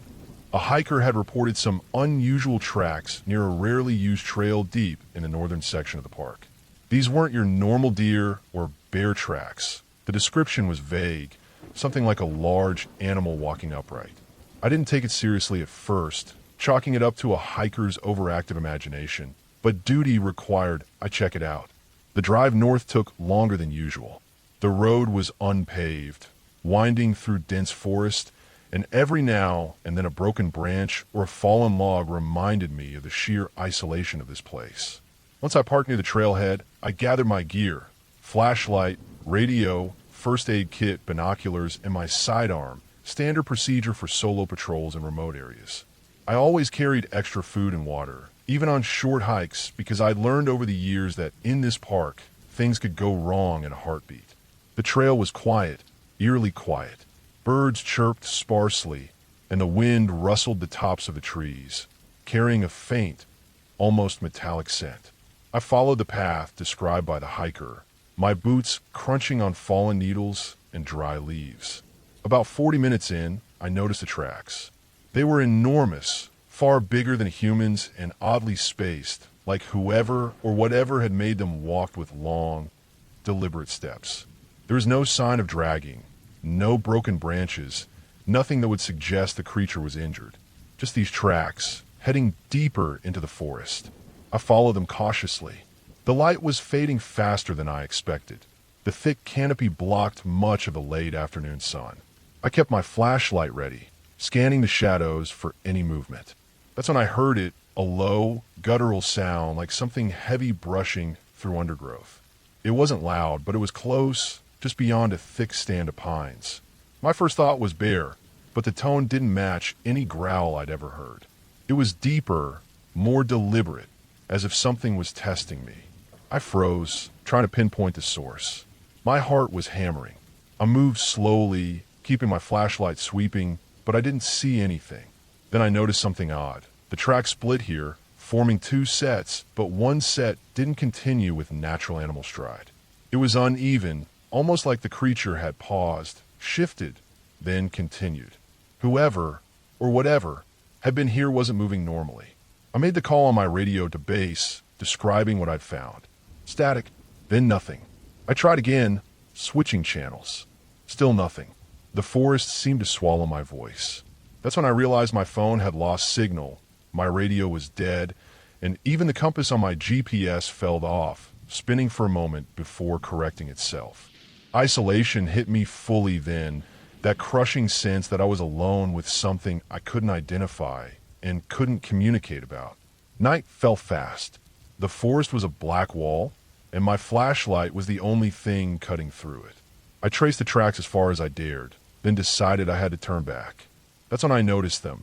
Broken branches, patches of dirt displaced, as if a huge body had moved through. There were tufts of dark hair caught on brambles, too coarse for deer or elk. I realized I had underestimated whatever I was dealing with. The way back was tense. Every snap of a twig, every rustle of leaves made me spin around. I kept thinking I could hear footsteps behind me, just far enough to make me doubt my senses. The air was cold now, and sweat was running down my back despite the chill. Finally, I reached the clearing near my truck. I thought I was safe, but the tracks didn't end at the trail. They veered off into the parking area, half hidden in shadow, suggesting the thing had followed me, maybe watched me approach my vehicle. I sat in the truck for what felt like hours, doors locked, engine running, eyes scanning the tree line. Eventually, I calmed enough to drive back slowly, never taking my eyes off the forest. By the time I reached the ranger station, it was almost dawn. The sun began to light the horizon, washing the trees in gold, and the terror of the night seemed almost surreal in the bright morning light. I reported everything in detail, with sketches of the tracks, photographs of the hair samples, and a careful account of my observations. The department reviewed it thoroughly, and though there was skepticism, they had to admit some of the evidence didn't match known wildlife in the park. Over the next few weeks, cameras were set up and patrols increased, but nothing concrete turned up. Even now, months later, I keep thinking about that night. I've spent years in the woods, and I've seen everything from bear attacks to lost hikers. But that encounter reminded me of just how unpredictable and raw nature can be. Some things in the forest are not dangerous in the conventional sense. They're just unknown. And in those moments of isolation, in the dark under the trees, the unknown is all that matters. The ending of that story is simple. I returned safely. Nothing followed me beyond the edge of the clearing, and life went on. But I learned something crucial. Respect the forest. Know your limits. And sometimes, even when you can't explain what you see, survival is simply about trusting your instincts, staying calm, and moving steadily towards safety. That night didn't end with a hero's confrontation or a monster revealed. It ended with awareness, caution, and a clear lesson. The woods always have more secrets than you think.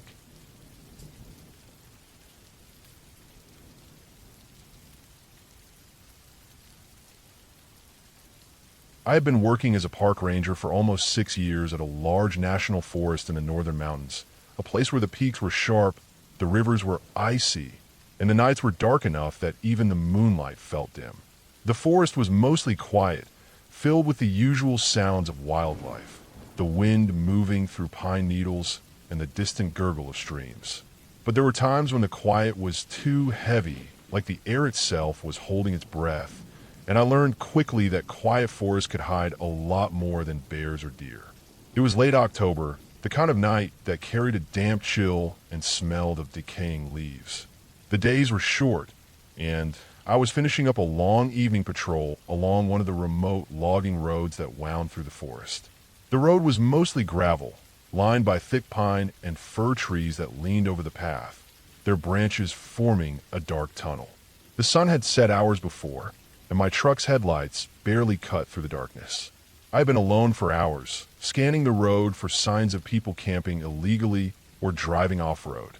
I liked the solitude most of the time, but tonight, the isolation had a weight to it, pressing down like the dark itself was alive.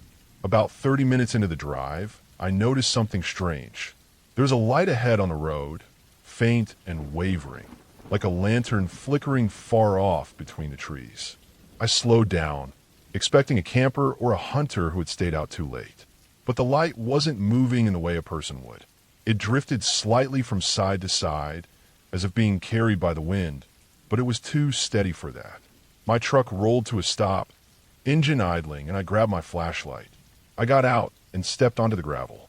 The air was cold, and the only sound was the crunch of my boots on the stones. The light was closer now, but still not close enough to identify.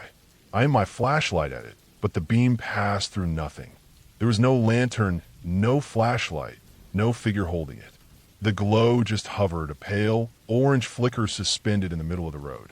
At first, I thought it might be a reflection of something, maybe a distant campfire or headlights bouncing off fog. But there was no fog, just the black outlines of trees pressing in on both sides.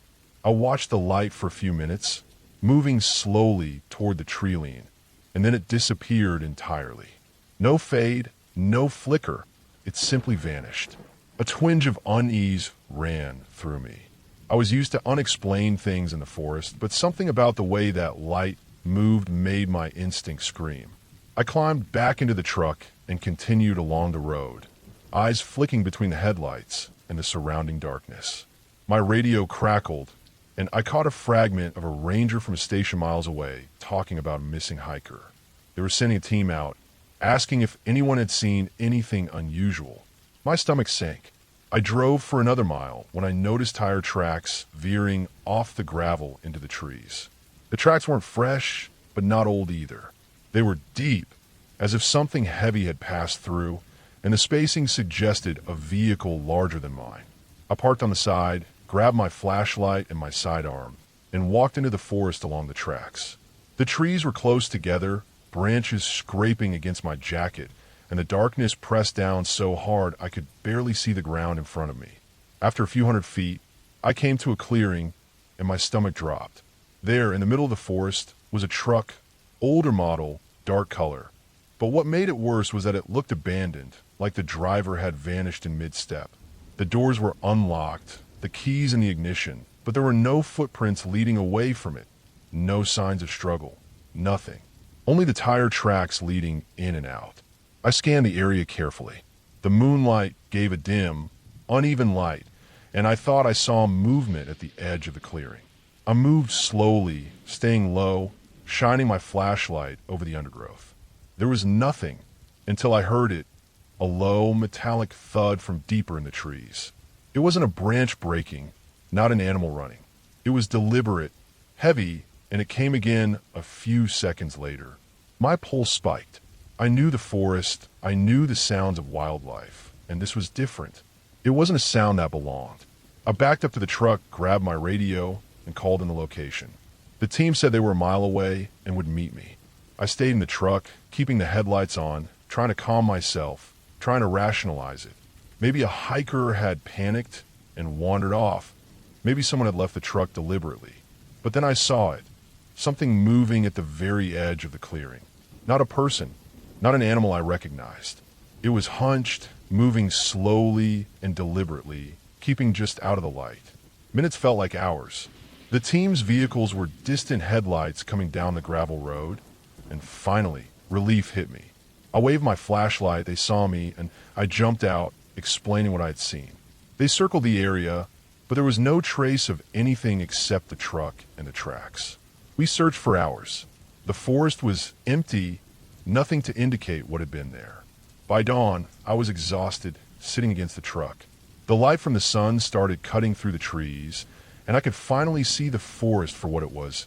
Empty, ordinary, safe again. The truck was still there, abandoned, but there were no signs that anyone, or anything, had returned.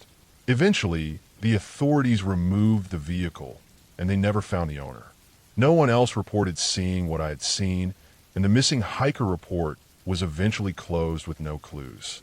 Even now, years later, I can drive that stretch of road and feel that same tight knot of unease in my chest. The forest itself wasn't alive. It wasn't haunted. It was just a place where humans can vanish, where the dark can hide something unexplainable. I never found out what I saw, never got an explanation. But as a ranger, I learned a lesson. The forest doesn't need to be supernatural to scare you. Sometimes, the fear comes from knowing that in a place so vast, so quiet, and so unforgiving, people can disappear and no one will ever know what happened.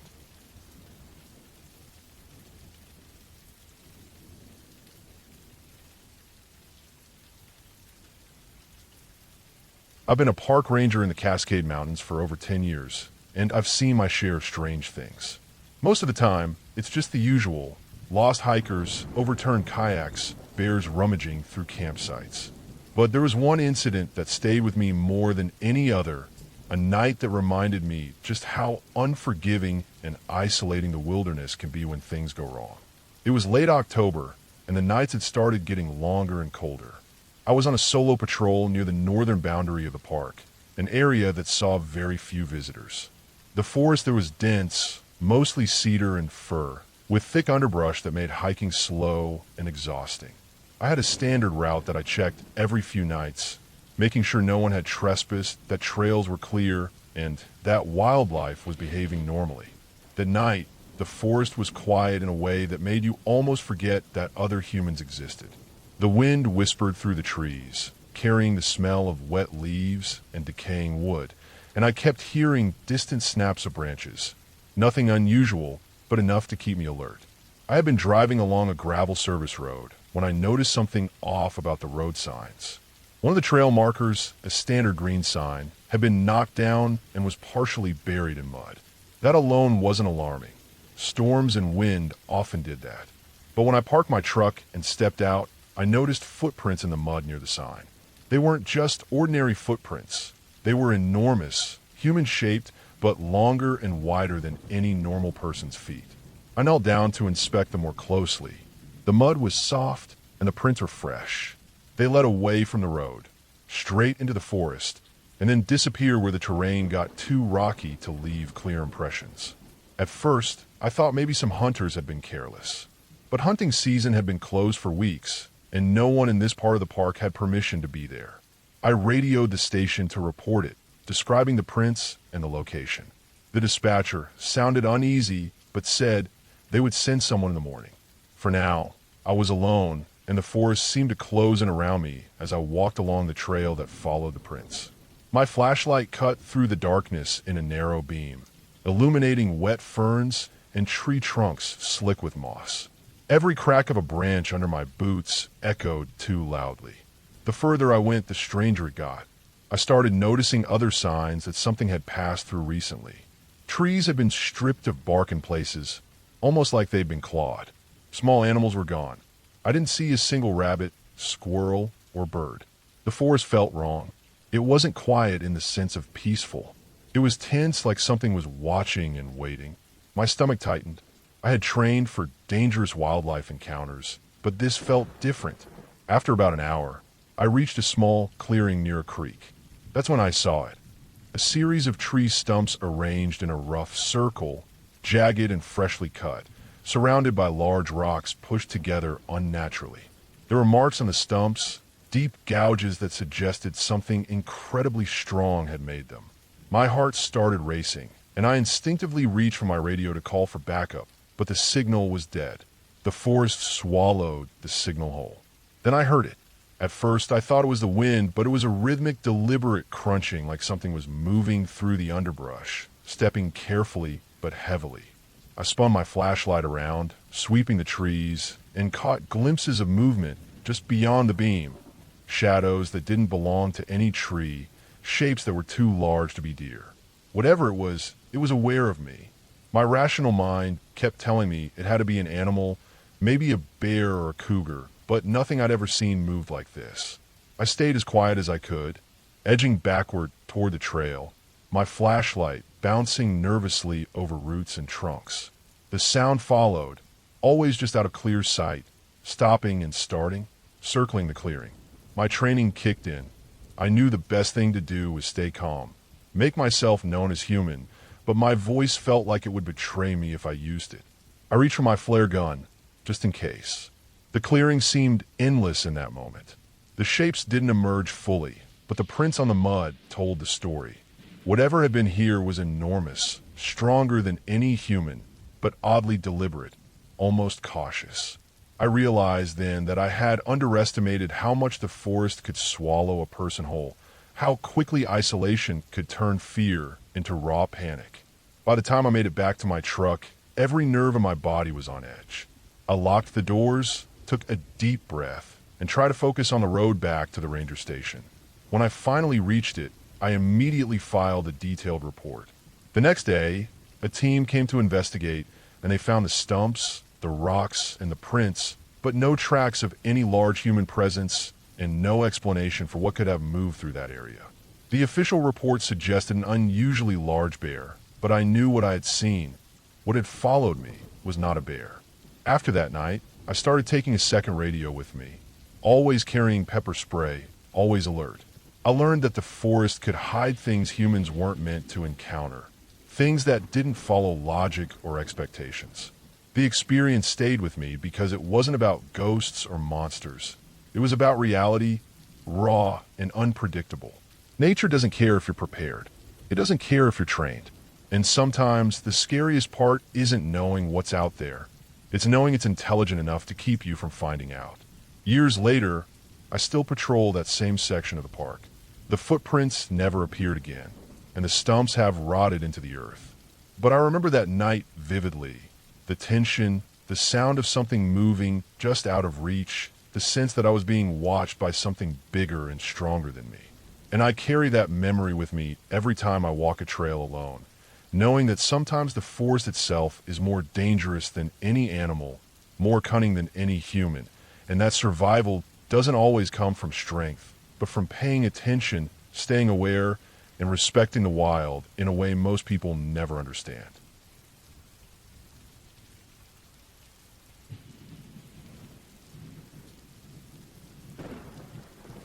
I was working the night shift as a park ranger in the northern section of the forest, a part of the park few visitors ever ventured into. The roads up there were narrow, gravel-strewn paths that twisted between thick groves of pine and fir. The night was cold and still, the kind of stillness that presses against your ears and makes every small sound feel exaggerated. I had driven out to check a trailhead where hikers were supposed to arrive that evening, though reports were scarce and inconsistent.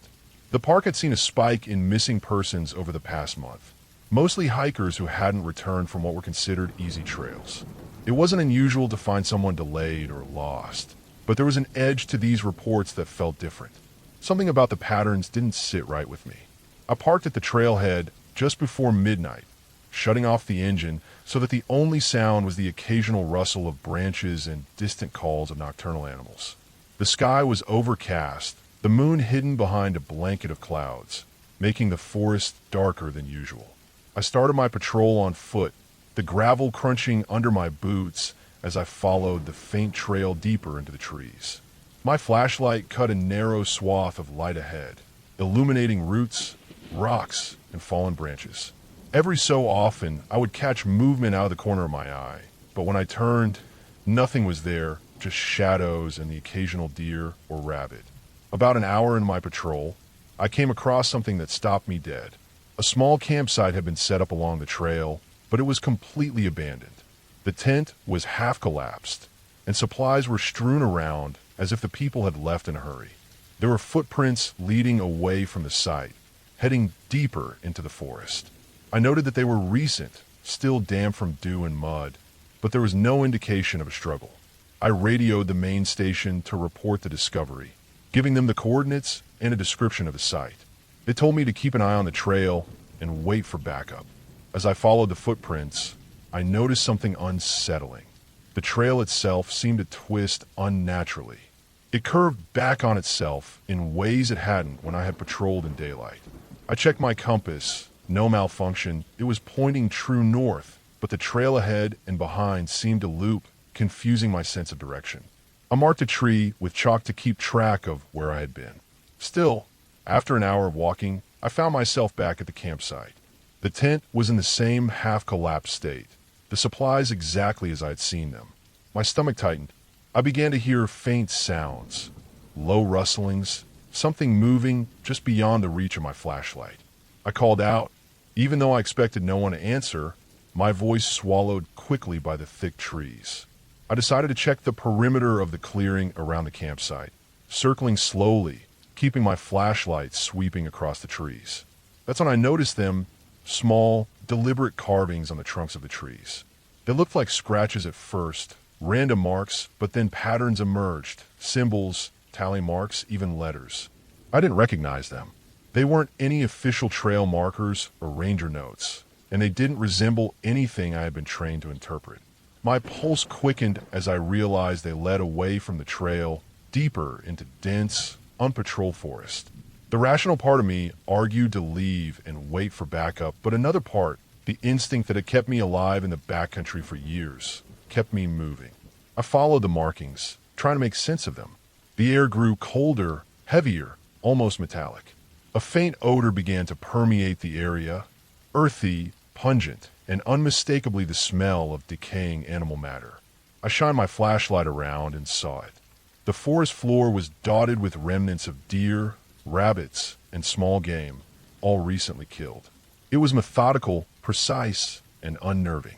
I realized then that whatever had been leaving these marks and kills was not random. It was tracking the trail, using it for its own purpose. My skin crawled. I had studied predators for years, wolves, cougars, bears, but this felt different, too organized, too intentional. I marked my route and turned back, trying to retrace my steps, but the trail had shifted again. The trees seemed to move in the periphery, the path I had walked disappearing behind me, as though it had never existed. Hours passed. My flashlight battery dimmed. I pressed forward, relying on instincts honed from years of navigating the backcountry. I stumbled across a clearing that hadn't been on any map, a small natural plateau surrounded by jagged rocks and tall firs. In the center were signs of a makeshift camp, but this one was different. It had evidence of multiple people, old and new. Clothing, tarps, even food wrappers. The ground was trampled in a circle, like something or someone was orchestrating movement, keeping whoever had been here confined to a pattern. I stayed hidden at the edge of the clearing until dawn, watching, too afraid to approach. When the first light hit the forest, I could see clearly, tracks leading away, but no people. The ground was littered with small game remains, arranged in lines, circles, and patterns. I radioed my location, detailed everything, and waited. By mid-morning, search teams arrived, and we combed the area. Nothing was found, no people, no signs of who or what had been here aside from the trail of animal kills and tree carvings. I left that section of the park later that day, exhausted, shaken. I filed my report, documenting every detail.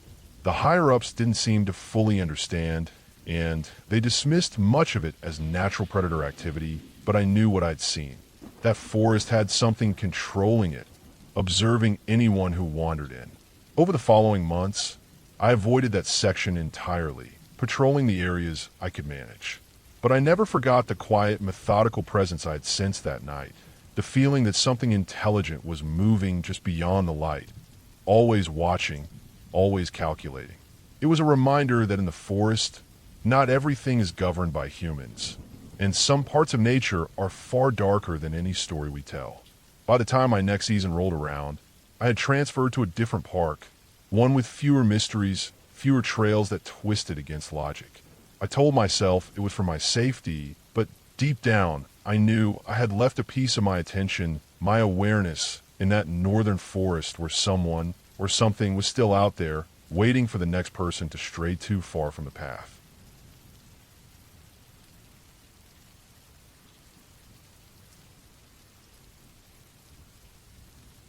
I remember the first time I felt truly uneasy in the backcountry as a park ranger. I had been on the job for nearly 3 years by then, and most of my days consisted of routine patrols, checking for hikers who strayed off the trails, inspecting campgrounds, and keeping track of wildlife reports. It was a Tuesday, but the forest didn't care what day it was. I had been assigned to a remote section of the park, an area with thick cedar groves, moss-covered boulders, and a stream that twisted through the valley like a silver ribbon. It was beautiful, but that beauty made it easy to underestimate the hazards. I started my day at first light, driving the narrow dirt access roads to reach a small ranger cabin I used as a base.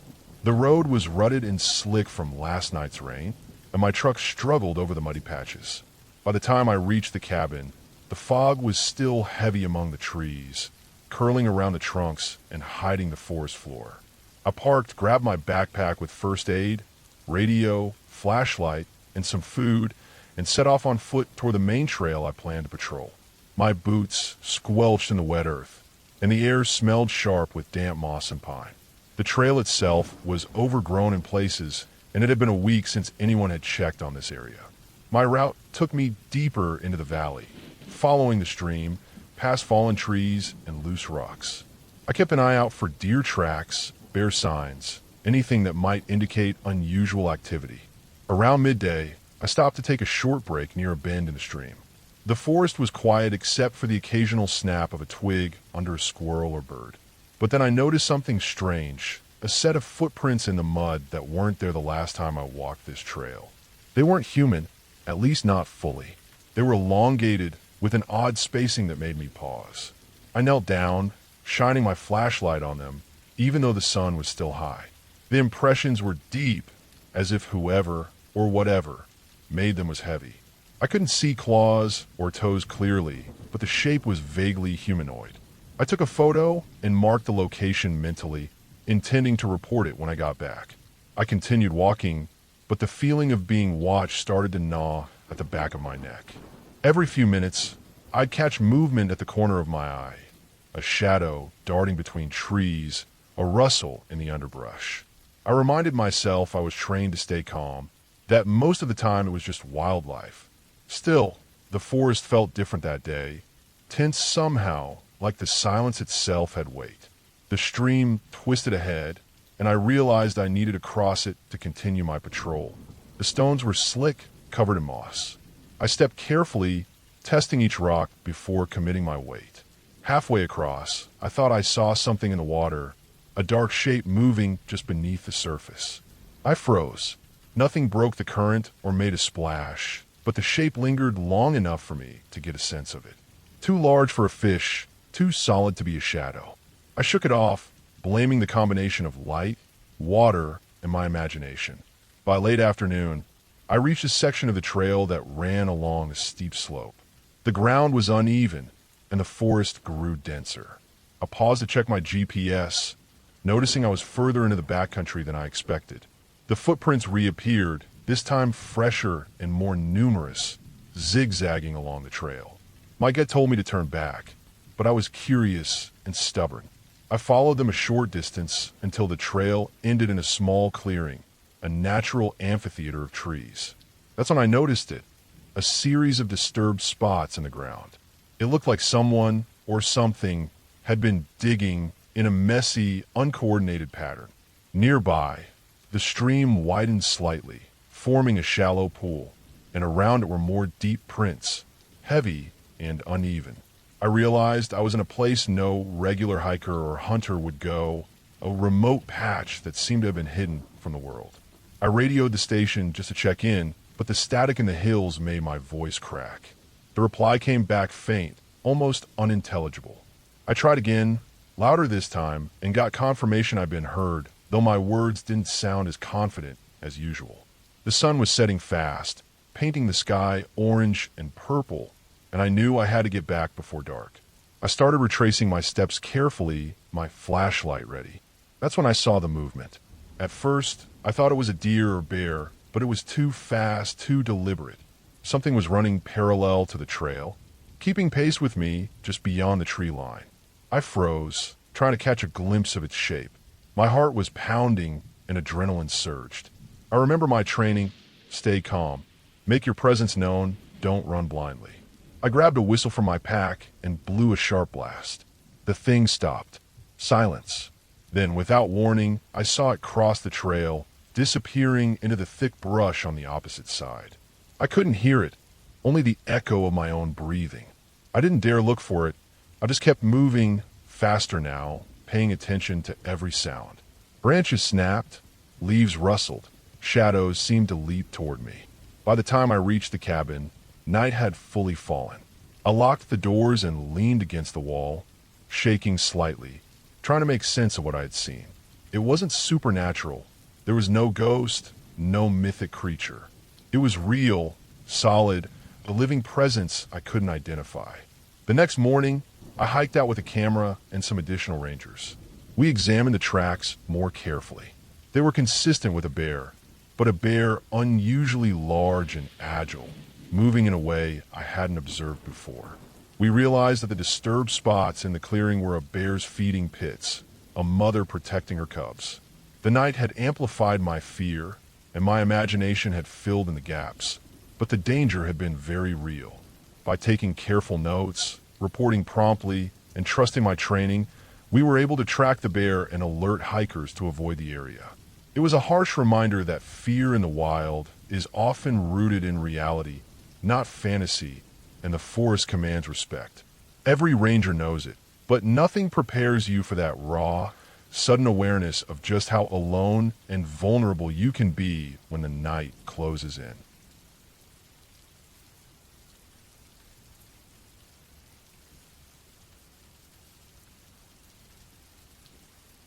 I remember the first time I felt truly uneasy in the backcountry as a park ranger. I had been on the job for nearly 3 years by then, and most of my days consisted of routine patrols, checking for hikers who strayed off the trails, inspecting campgrounds, and keeping track of wildlife reports. It was a Tuesday, but the forest didn't care what day it was.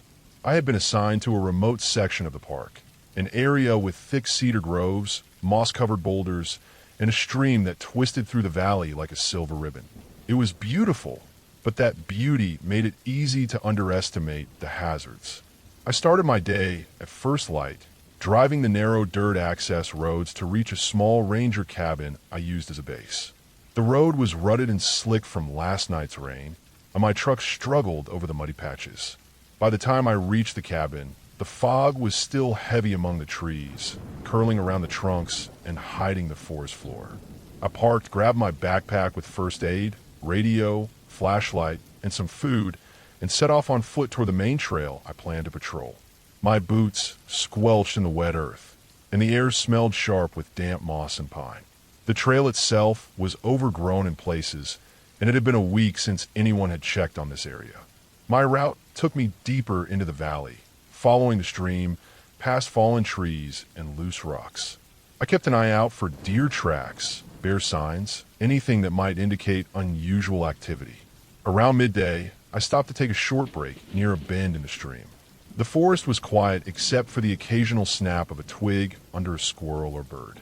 But then I noticed something strange, a set of footprints in the mud that weren't there the last time I walked this trail. They weren't human, at least not fully. They were elongated with an odd spacing that made me pause. I knelt down, shining my flashlight on them, even though the sun was still high. The impressions were deep, as if whoever or whatever made them was heavy. I couldn't see claws or toes clearly, but the shape was vaguely humanoid. I took a photo and marked the location mentally, intending to report it when I got back. I continued walking, but the feeling of being watched started to gnaw at the back of my neck. Every few minutes, I'd catch movement at the corner of my eye, a shadow darting between trees, a rustle in the underbrush. I reminded myself I was trained to stay calm, that most of the time it was just wildlife. Still, the forest felt different that day, tense somehow, like the silence itself had weight. The stream twisted ahead, and I realized I needed to cross it to continue my patrol. The stones were slick, covered in moss. I stepped carefully, testing each rock before committing my weight. Halfway across, I thought I saw something in the water, a dark shape moving just beneath the surface. I froze. Nothing broke the current or made a splash, but the shape lingered long enough for me to get sense of it. Too large for a fish, too solid to be a shadow. I shook it off, blaming the combination of light, water, and my imagination. By late afternoon, I reached a section of the trail that ran along a steep slope. The ground was uneven, and the forest grew denser. I paused to check my GPS, noticing I was further into the backcountry than I expected. The footprints reappeared, this time fresher and more numerous, zigzagging along the trail. My gut told me to turn back, but I was curious and stubborn. I followed them a short distance until the trail ended in a small clearing, a natural amphitheater of trees. That's when I noticed it, a series of disturbed spots in the ground. It looked like someone or something had been digging in a messy, uncoordinated pattern. Nearby, the stream widened slightly, forming a shallow pool, and around it were more deep prints, heavy and uneven. I realized I was in a place no regular hiker or hunter would go, a remote patch that seemed to have been hidden from the world. I radioed the station just to check in, but the static in the hills made my voice crack. The reply came back faint, almost unintelligible. I tried again, louder this time, and got confirmation I'd been heard, though my words didn't sound as confident as usual. The sun was setting fast, painting the sky orange and purple, and I knew I had to get back before dark. I started retracing my steps carefully, my flashlight ready. That's when I saw the movement. At first, I thought it was a deer or bear, but it was too fast, too deliberate. Something was running parallel to the trail, keeping pace with me just beyond the tree line. I froze, trying to catch a glimpse of its shape. My heart was pounding and adrenaline surged. I remembered my training: stay calm, make your presence known, don't run blindly. I grabbed a whistle from my pack and blew a sharp blast. The thing stopped. Silence. Then, without warning, I saw it cross the trail, disappearing into the thick brush on the opposite side. I I couldn't hear it, only the echo of my own breathing. I didn't dare look for it. I just kept moving, faster now, paying attention to every sound. Branches snapped, leaves rustled, shadows seemed to leap toward me. By the time I reached the cabin, night had fully fallen. I locked the doors and leaned against the wall, shaking slightly, trying to make sense of what I'd seen. It wasn't supernatural. There was no ghost, no mythic creature. It was real, solid, a living presence I couldn't identify. The next morning, I hiked out with a camera and some additional rangers. We examined the tracks more carefully. They were consistent with a bear, but a bear unusually large and agile, moving in a way I hadn't observed before. We realized that the disturbed spots in the clearing were a bear's feeding pits, a mother protecting her cubs. The night had amplified my fear, and my imagination had filled in the gaps. But the danger had been very real. By taking careful notes, reporting promptly, and trusting my training, we were able to track the bear and alert hikers to avoid the area. It was a harsh reminder that fear in the wild is often rooted in reality, not fantasy, and the forest commands respect. Every ranger knows it, but nothing prepares you for that raw, sudden awareness of just how alone and vulnerable you can be when the night closes in.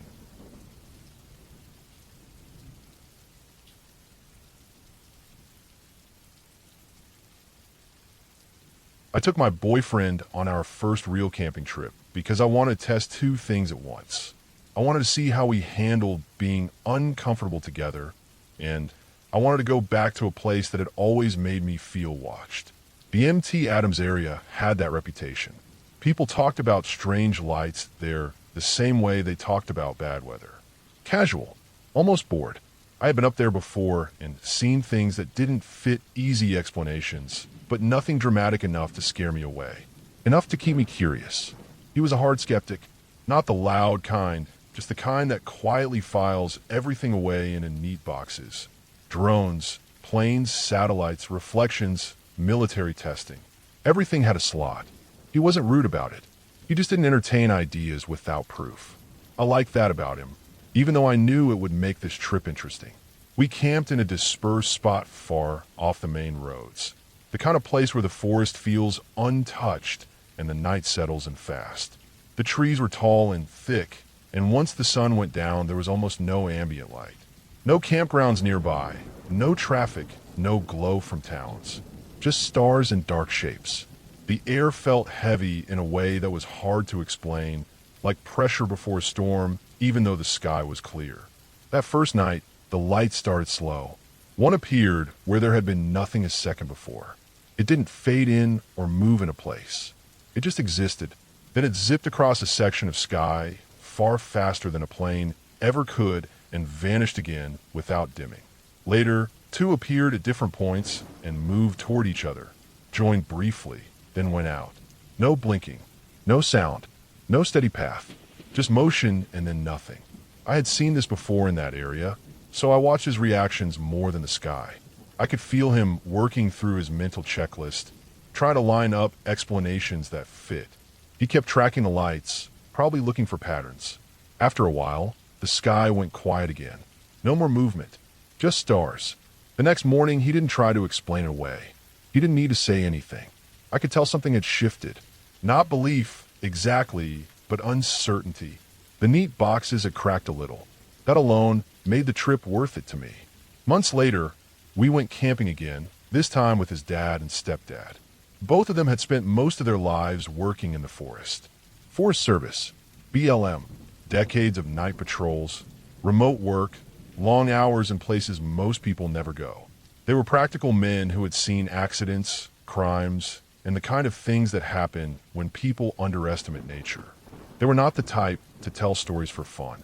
We were sitting around camp when the MT Adams area came up. Not because I pushed it, just because it's a place that comes up when you camp a lot in Washington. We mentioned the dispersed spots we liked, the rough roads, how isolated it felt. That was when his stepdad went quiet in a very noticeable way.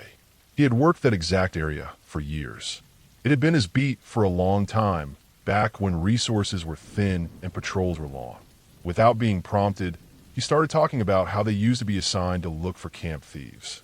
People who would sneak in at night and steal gear, tools, sometimes lumber.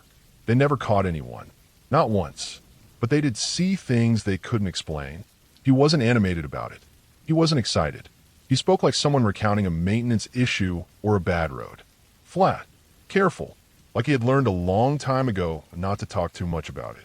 One story stood out more than the others, and the way he told it made my stomach tighten. It wasn't dramatic. It was procedural. That somehow made it worse. Back in the early 80s, he and his partner were tracking reports of missing lumber. Whole stacks gone overnight. No tracks that made sense. No broken fences. No signs of chainsaws or engines. Just absence. Eventually, reports came in about large black logging trucks seen at night. No lights on. No sound anyone could remember clearly. Just shapes moving where they shouldn't be. They decided to stake out one of the areas where thefts kept happening. They parked their truck deep in the brush, backing in so that the rear of the vehicle was swallowed by forest. They shut everything down and waited. They had to let the engine cool completely so no one could spot them with heat or night vision. This was long before cheap technology, but the concern was still there. Whoever was doing this knew how to avoid detection. They sat there in total silence for over an hour. No talking, no movement, just listening. Forest silence at night is not empty. It's layered. Insects, distant wind, the occasional small animal. When all of that fades, you notice it. They noticed it. At some point, the forest behind them went quiet. Not gradually, all at once. Then the light came. It didn't come from the road. It didn't sweep across the trees like headlights. It appeared behind them, deep in the forest, where there should have been nothing but trunks and undergrowth. It was so bright it threw the entire outline of their truck forward in sharp detail. The antenna, the mounted spotlights, their own silhouettes on the dash and seats. It wasn't white like a flashlight or yellow like halogen. It was an intense, even brightness that filled the space without spilling wildly. There was no sound, no engine, no cracking branches, nothing to suggest a vehicle or machinery. Just light, strong enough to turn the forest into a solid wall of shadow and shape. They didn't move. They didn't reach for anything. They stayed still because instinct told them to. Whatever that light was, it knew exactly where they were. Then it went out, not slowly, not fading. It was just gone. The forest didn't rush back to life. The silence stayed. No truck, no footsteps, no rustling where something large would have had to retreat through brush thick enough to hide a patrol vehicle. After a long time, they backed out and left. They didn't chase anything. They didn't write it up in detail. They didn't go back to that spot at night again. When he finished telling it, there was nothing playful in his expression. No pride, no fear either. Just acceptance. Like he had long ago filed it away as something that happened and didn't need a label. What got to me was not just the story, but the source. This was a man who dismissed superstition without effort. Someone who had spent his life in the woods and trusted patterns, rules, and experience. He didn't embellish. He didn't speculate. He only told what he saw and what he didn't. That night, after everyone went to bed, I lay awake in my tent listening to the forest. I thought about how the lights I had seen years later followed the same pattern. Appearing without movement, vanishing without sound. I thought about how those old reports of missing lumber were never solved. About how something had been operating in that space without leaving traces people could follow. In the morning, everything looked normal. Tall trees, dusty roads, clear sky, the kind of place that feels safe in daylight. But I understood then why that area always felt different to me. It wasn't about fear. It was about awareness. The sense that something else knew the land better than we ever could. We packed up and left without incident. No lights, no strange sounds, nothing that could be pointed to as proof. But I didn't need more. The story filled in gaps I hadn't known were there. I still camp in remote places. I still love the quiet and the isolation. But I don't go back to those spots near MT atoms anymore. Not because I think something is waiting, because I know something already knows how to move there without being seen. And I don't need to understand it to respect that fact.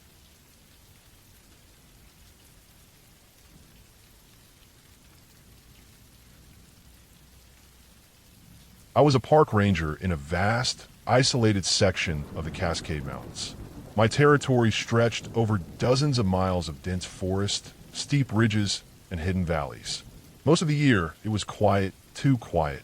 The kind of quiet that makes you alert without even realizing it, because every snap of a twig or rustle of leaves feels amplified. I had grown used to it, but I had also learned that nature doesn't always behave in predictable ways. It has moods, and sometimes those moods turn sharply from calm to dangerous. It was late October when the incident happened. Winter hadn't fully set in yet, but the nights were long, cold, and pitch black. I had been on a routine patrol, driving the old Ranger truck along a winding gravel road that cut through the forest. The headlights barely penetrated the darkness beyond a few yards, and the truck's engine hummed steadily as I scanned the tree line for signs of trouble. Fallen trees, lost hikers, or illegal campers. That night, I was alone, which was typical. Most of the other rangers had moved on to other assignments, leaving me to cover a massive area. I had passed a small clearing that I knew well. It was one of those rare spots where the trees opened up, revealing a patch of uneven ground littered with rocks and pine needles. It was quiet, so quiet that when I stopped the truck and got out to stretch, the silence pressed against me like a solid wall. I walked around the edge of the clearing, shining my flashlight over the ground, checking for any signs of human activity. I found nothing unusual at first, just the usual animal tracks and fallen branches. But as I circled back to the truck, something caught my eye. A set of tire tracks in the dirt, partially obscured by pine needles, leading into the thicker forest. They weren't fresh, but they weren't old either. Maybe a day or two. I frowned. No one had permission to drive a vehicle this far in, and I knew that the forest patrol was strict. I decided to follow them. I grabbed my radio just in case and followed the tracks on foot. The forest swallowed me almost immediately. The tall pines and dense underbrush muffled all sound, and the air smelled wet and earthy, like soil and decaying leaves.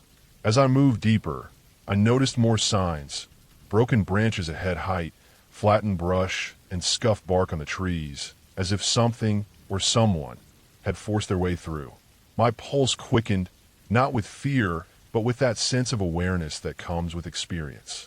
I had been in the wilderness long enough to recognize when something was wrong, and this felt wrong. The tracks led to a small ravine I had passed many times before. But tonight, it looked different. The ground around it seemed disturbed, and there was a faint metallic scent in the air, sharp and acrid. I climbed down carefully, trying to keep my footing on the loose soil and rocks. That's when I saw it, an abandoned campsite, hidden in a shallow depression. A burnt-out fire pit, scattered food containers, and a torn tarp hanging between two trees. Nothing seemed out of place for a normal camper, except for one thing: a collection of strange, shallow holes dug into the ground around the campsite, uneven and haphazard, each one about the size of a small animal. I bent down to examine them, running my gloved hand over the edges. They weren't natural. Whoever had been here had been digging, but why? The thought gnawed at me, and I knew I had stumbled onto something serious. I called it in over the radio, describing the location and the site as best I could. While waiting for confirmation, I circled the campsite again. That's when I noticed movement, a flash of dark fur darting between the trees. My first thought was a bear, and I froze, keeping calm and making myself appear larger. But the movement was too deliberate, too controlled. Then I heard it, a low growl, distant but deliberate, not the random sounds of wildlife. It echoed off the ravine walls. Something big was here, something that shouldn't have been. I didn't panic. I knew how to handle encounters with wildlife.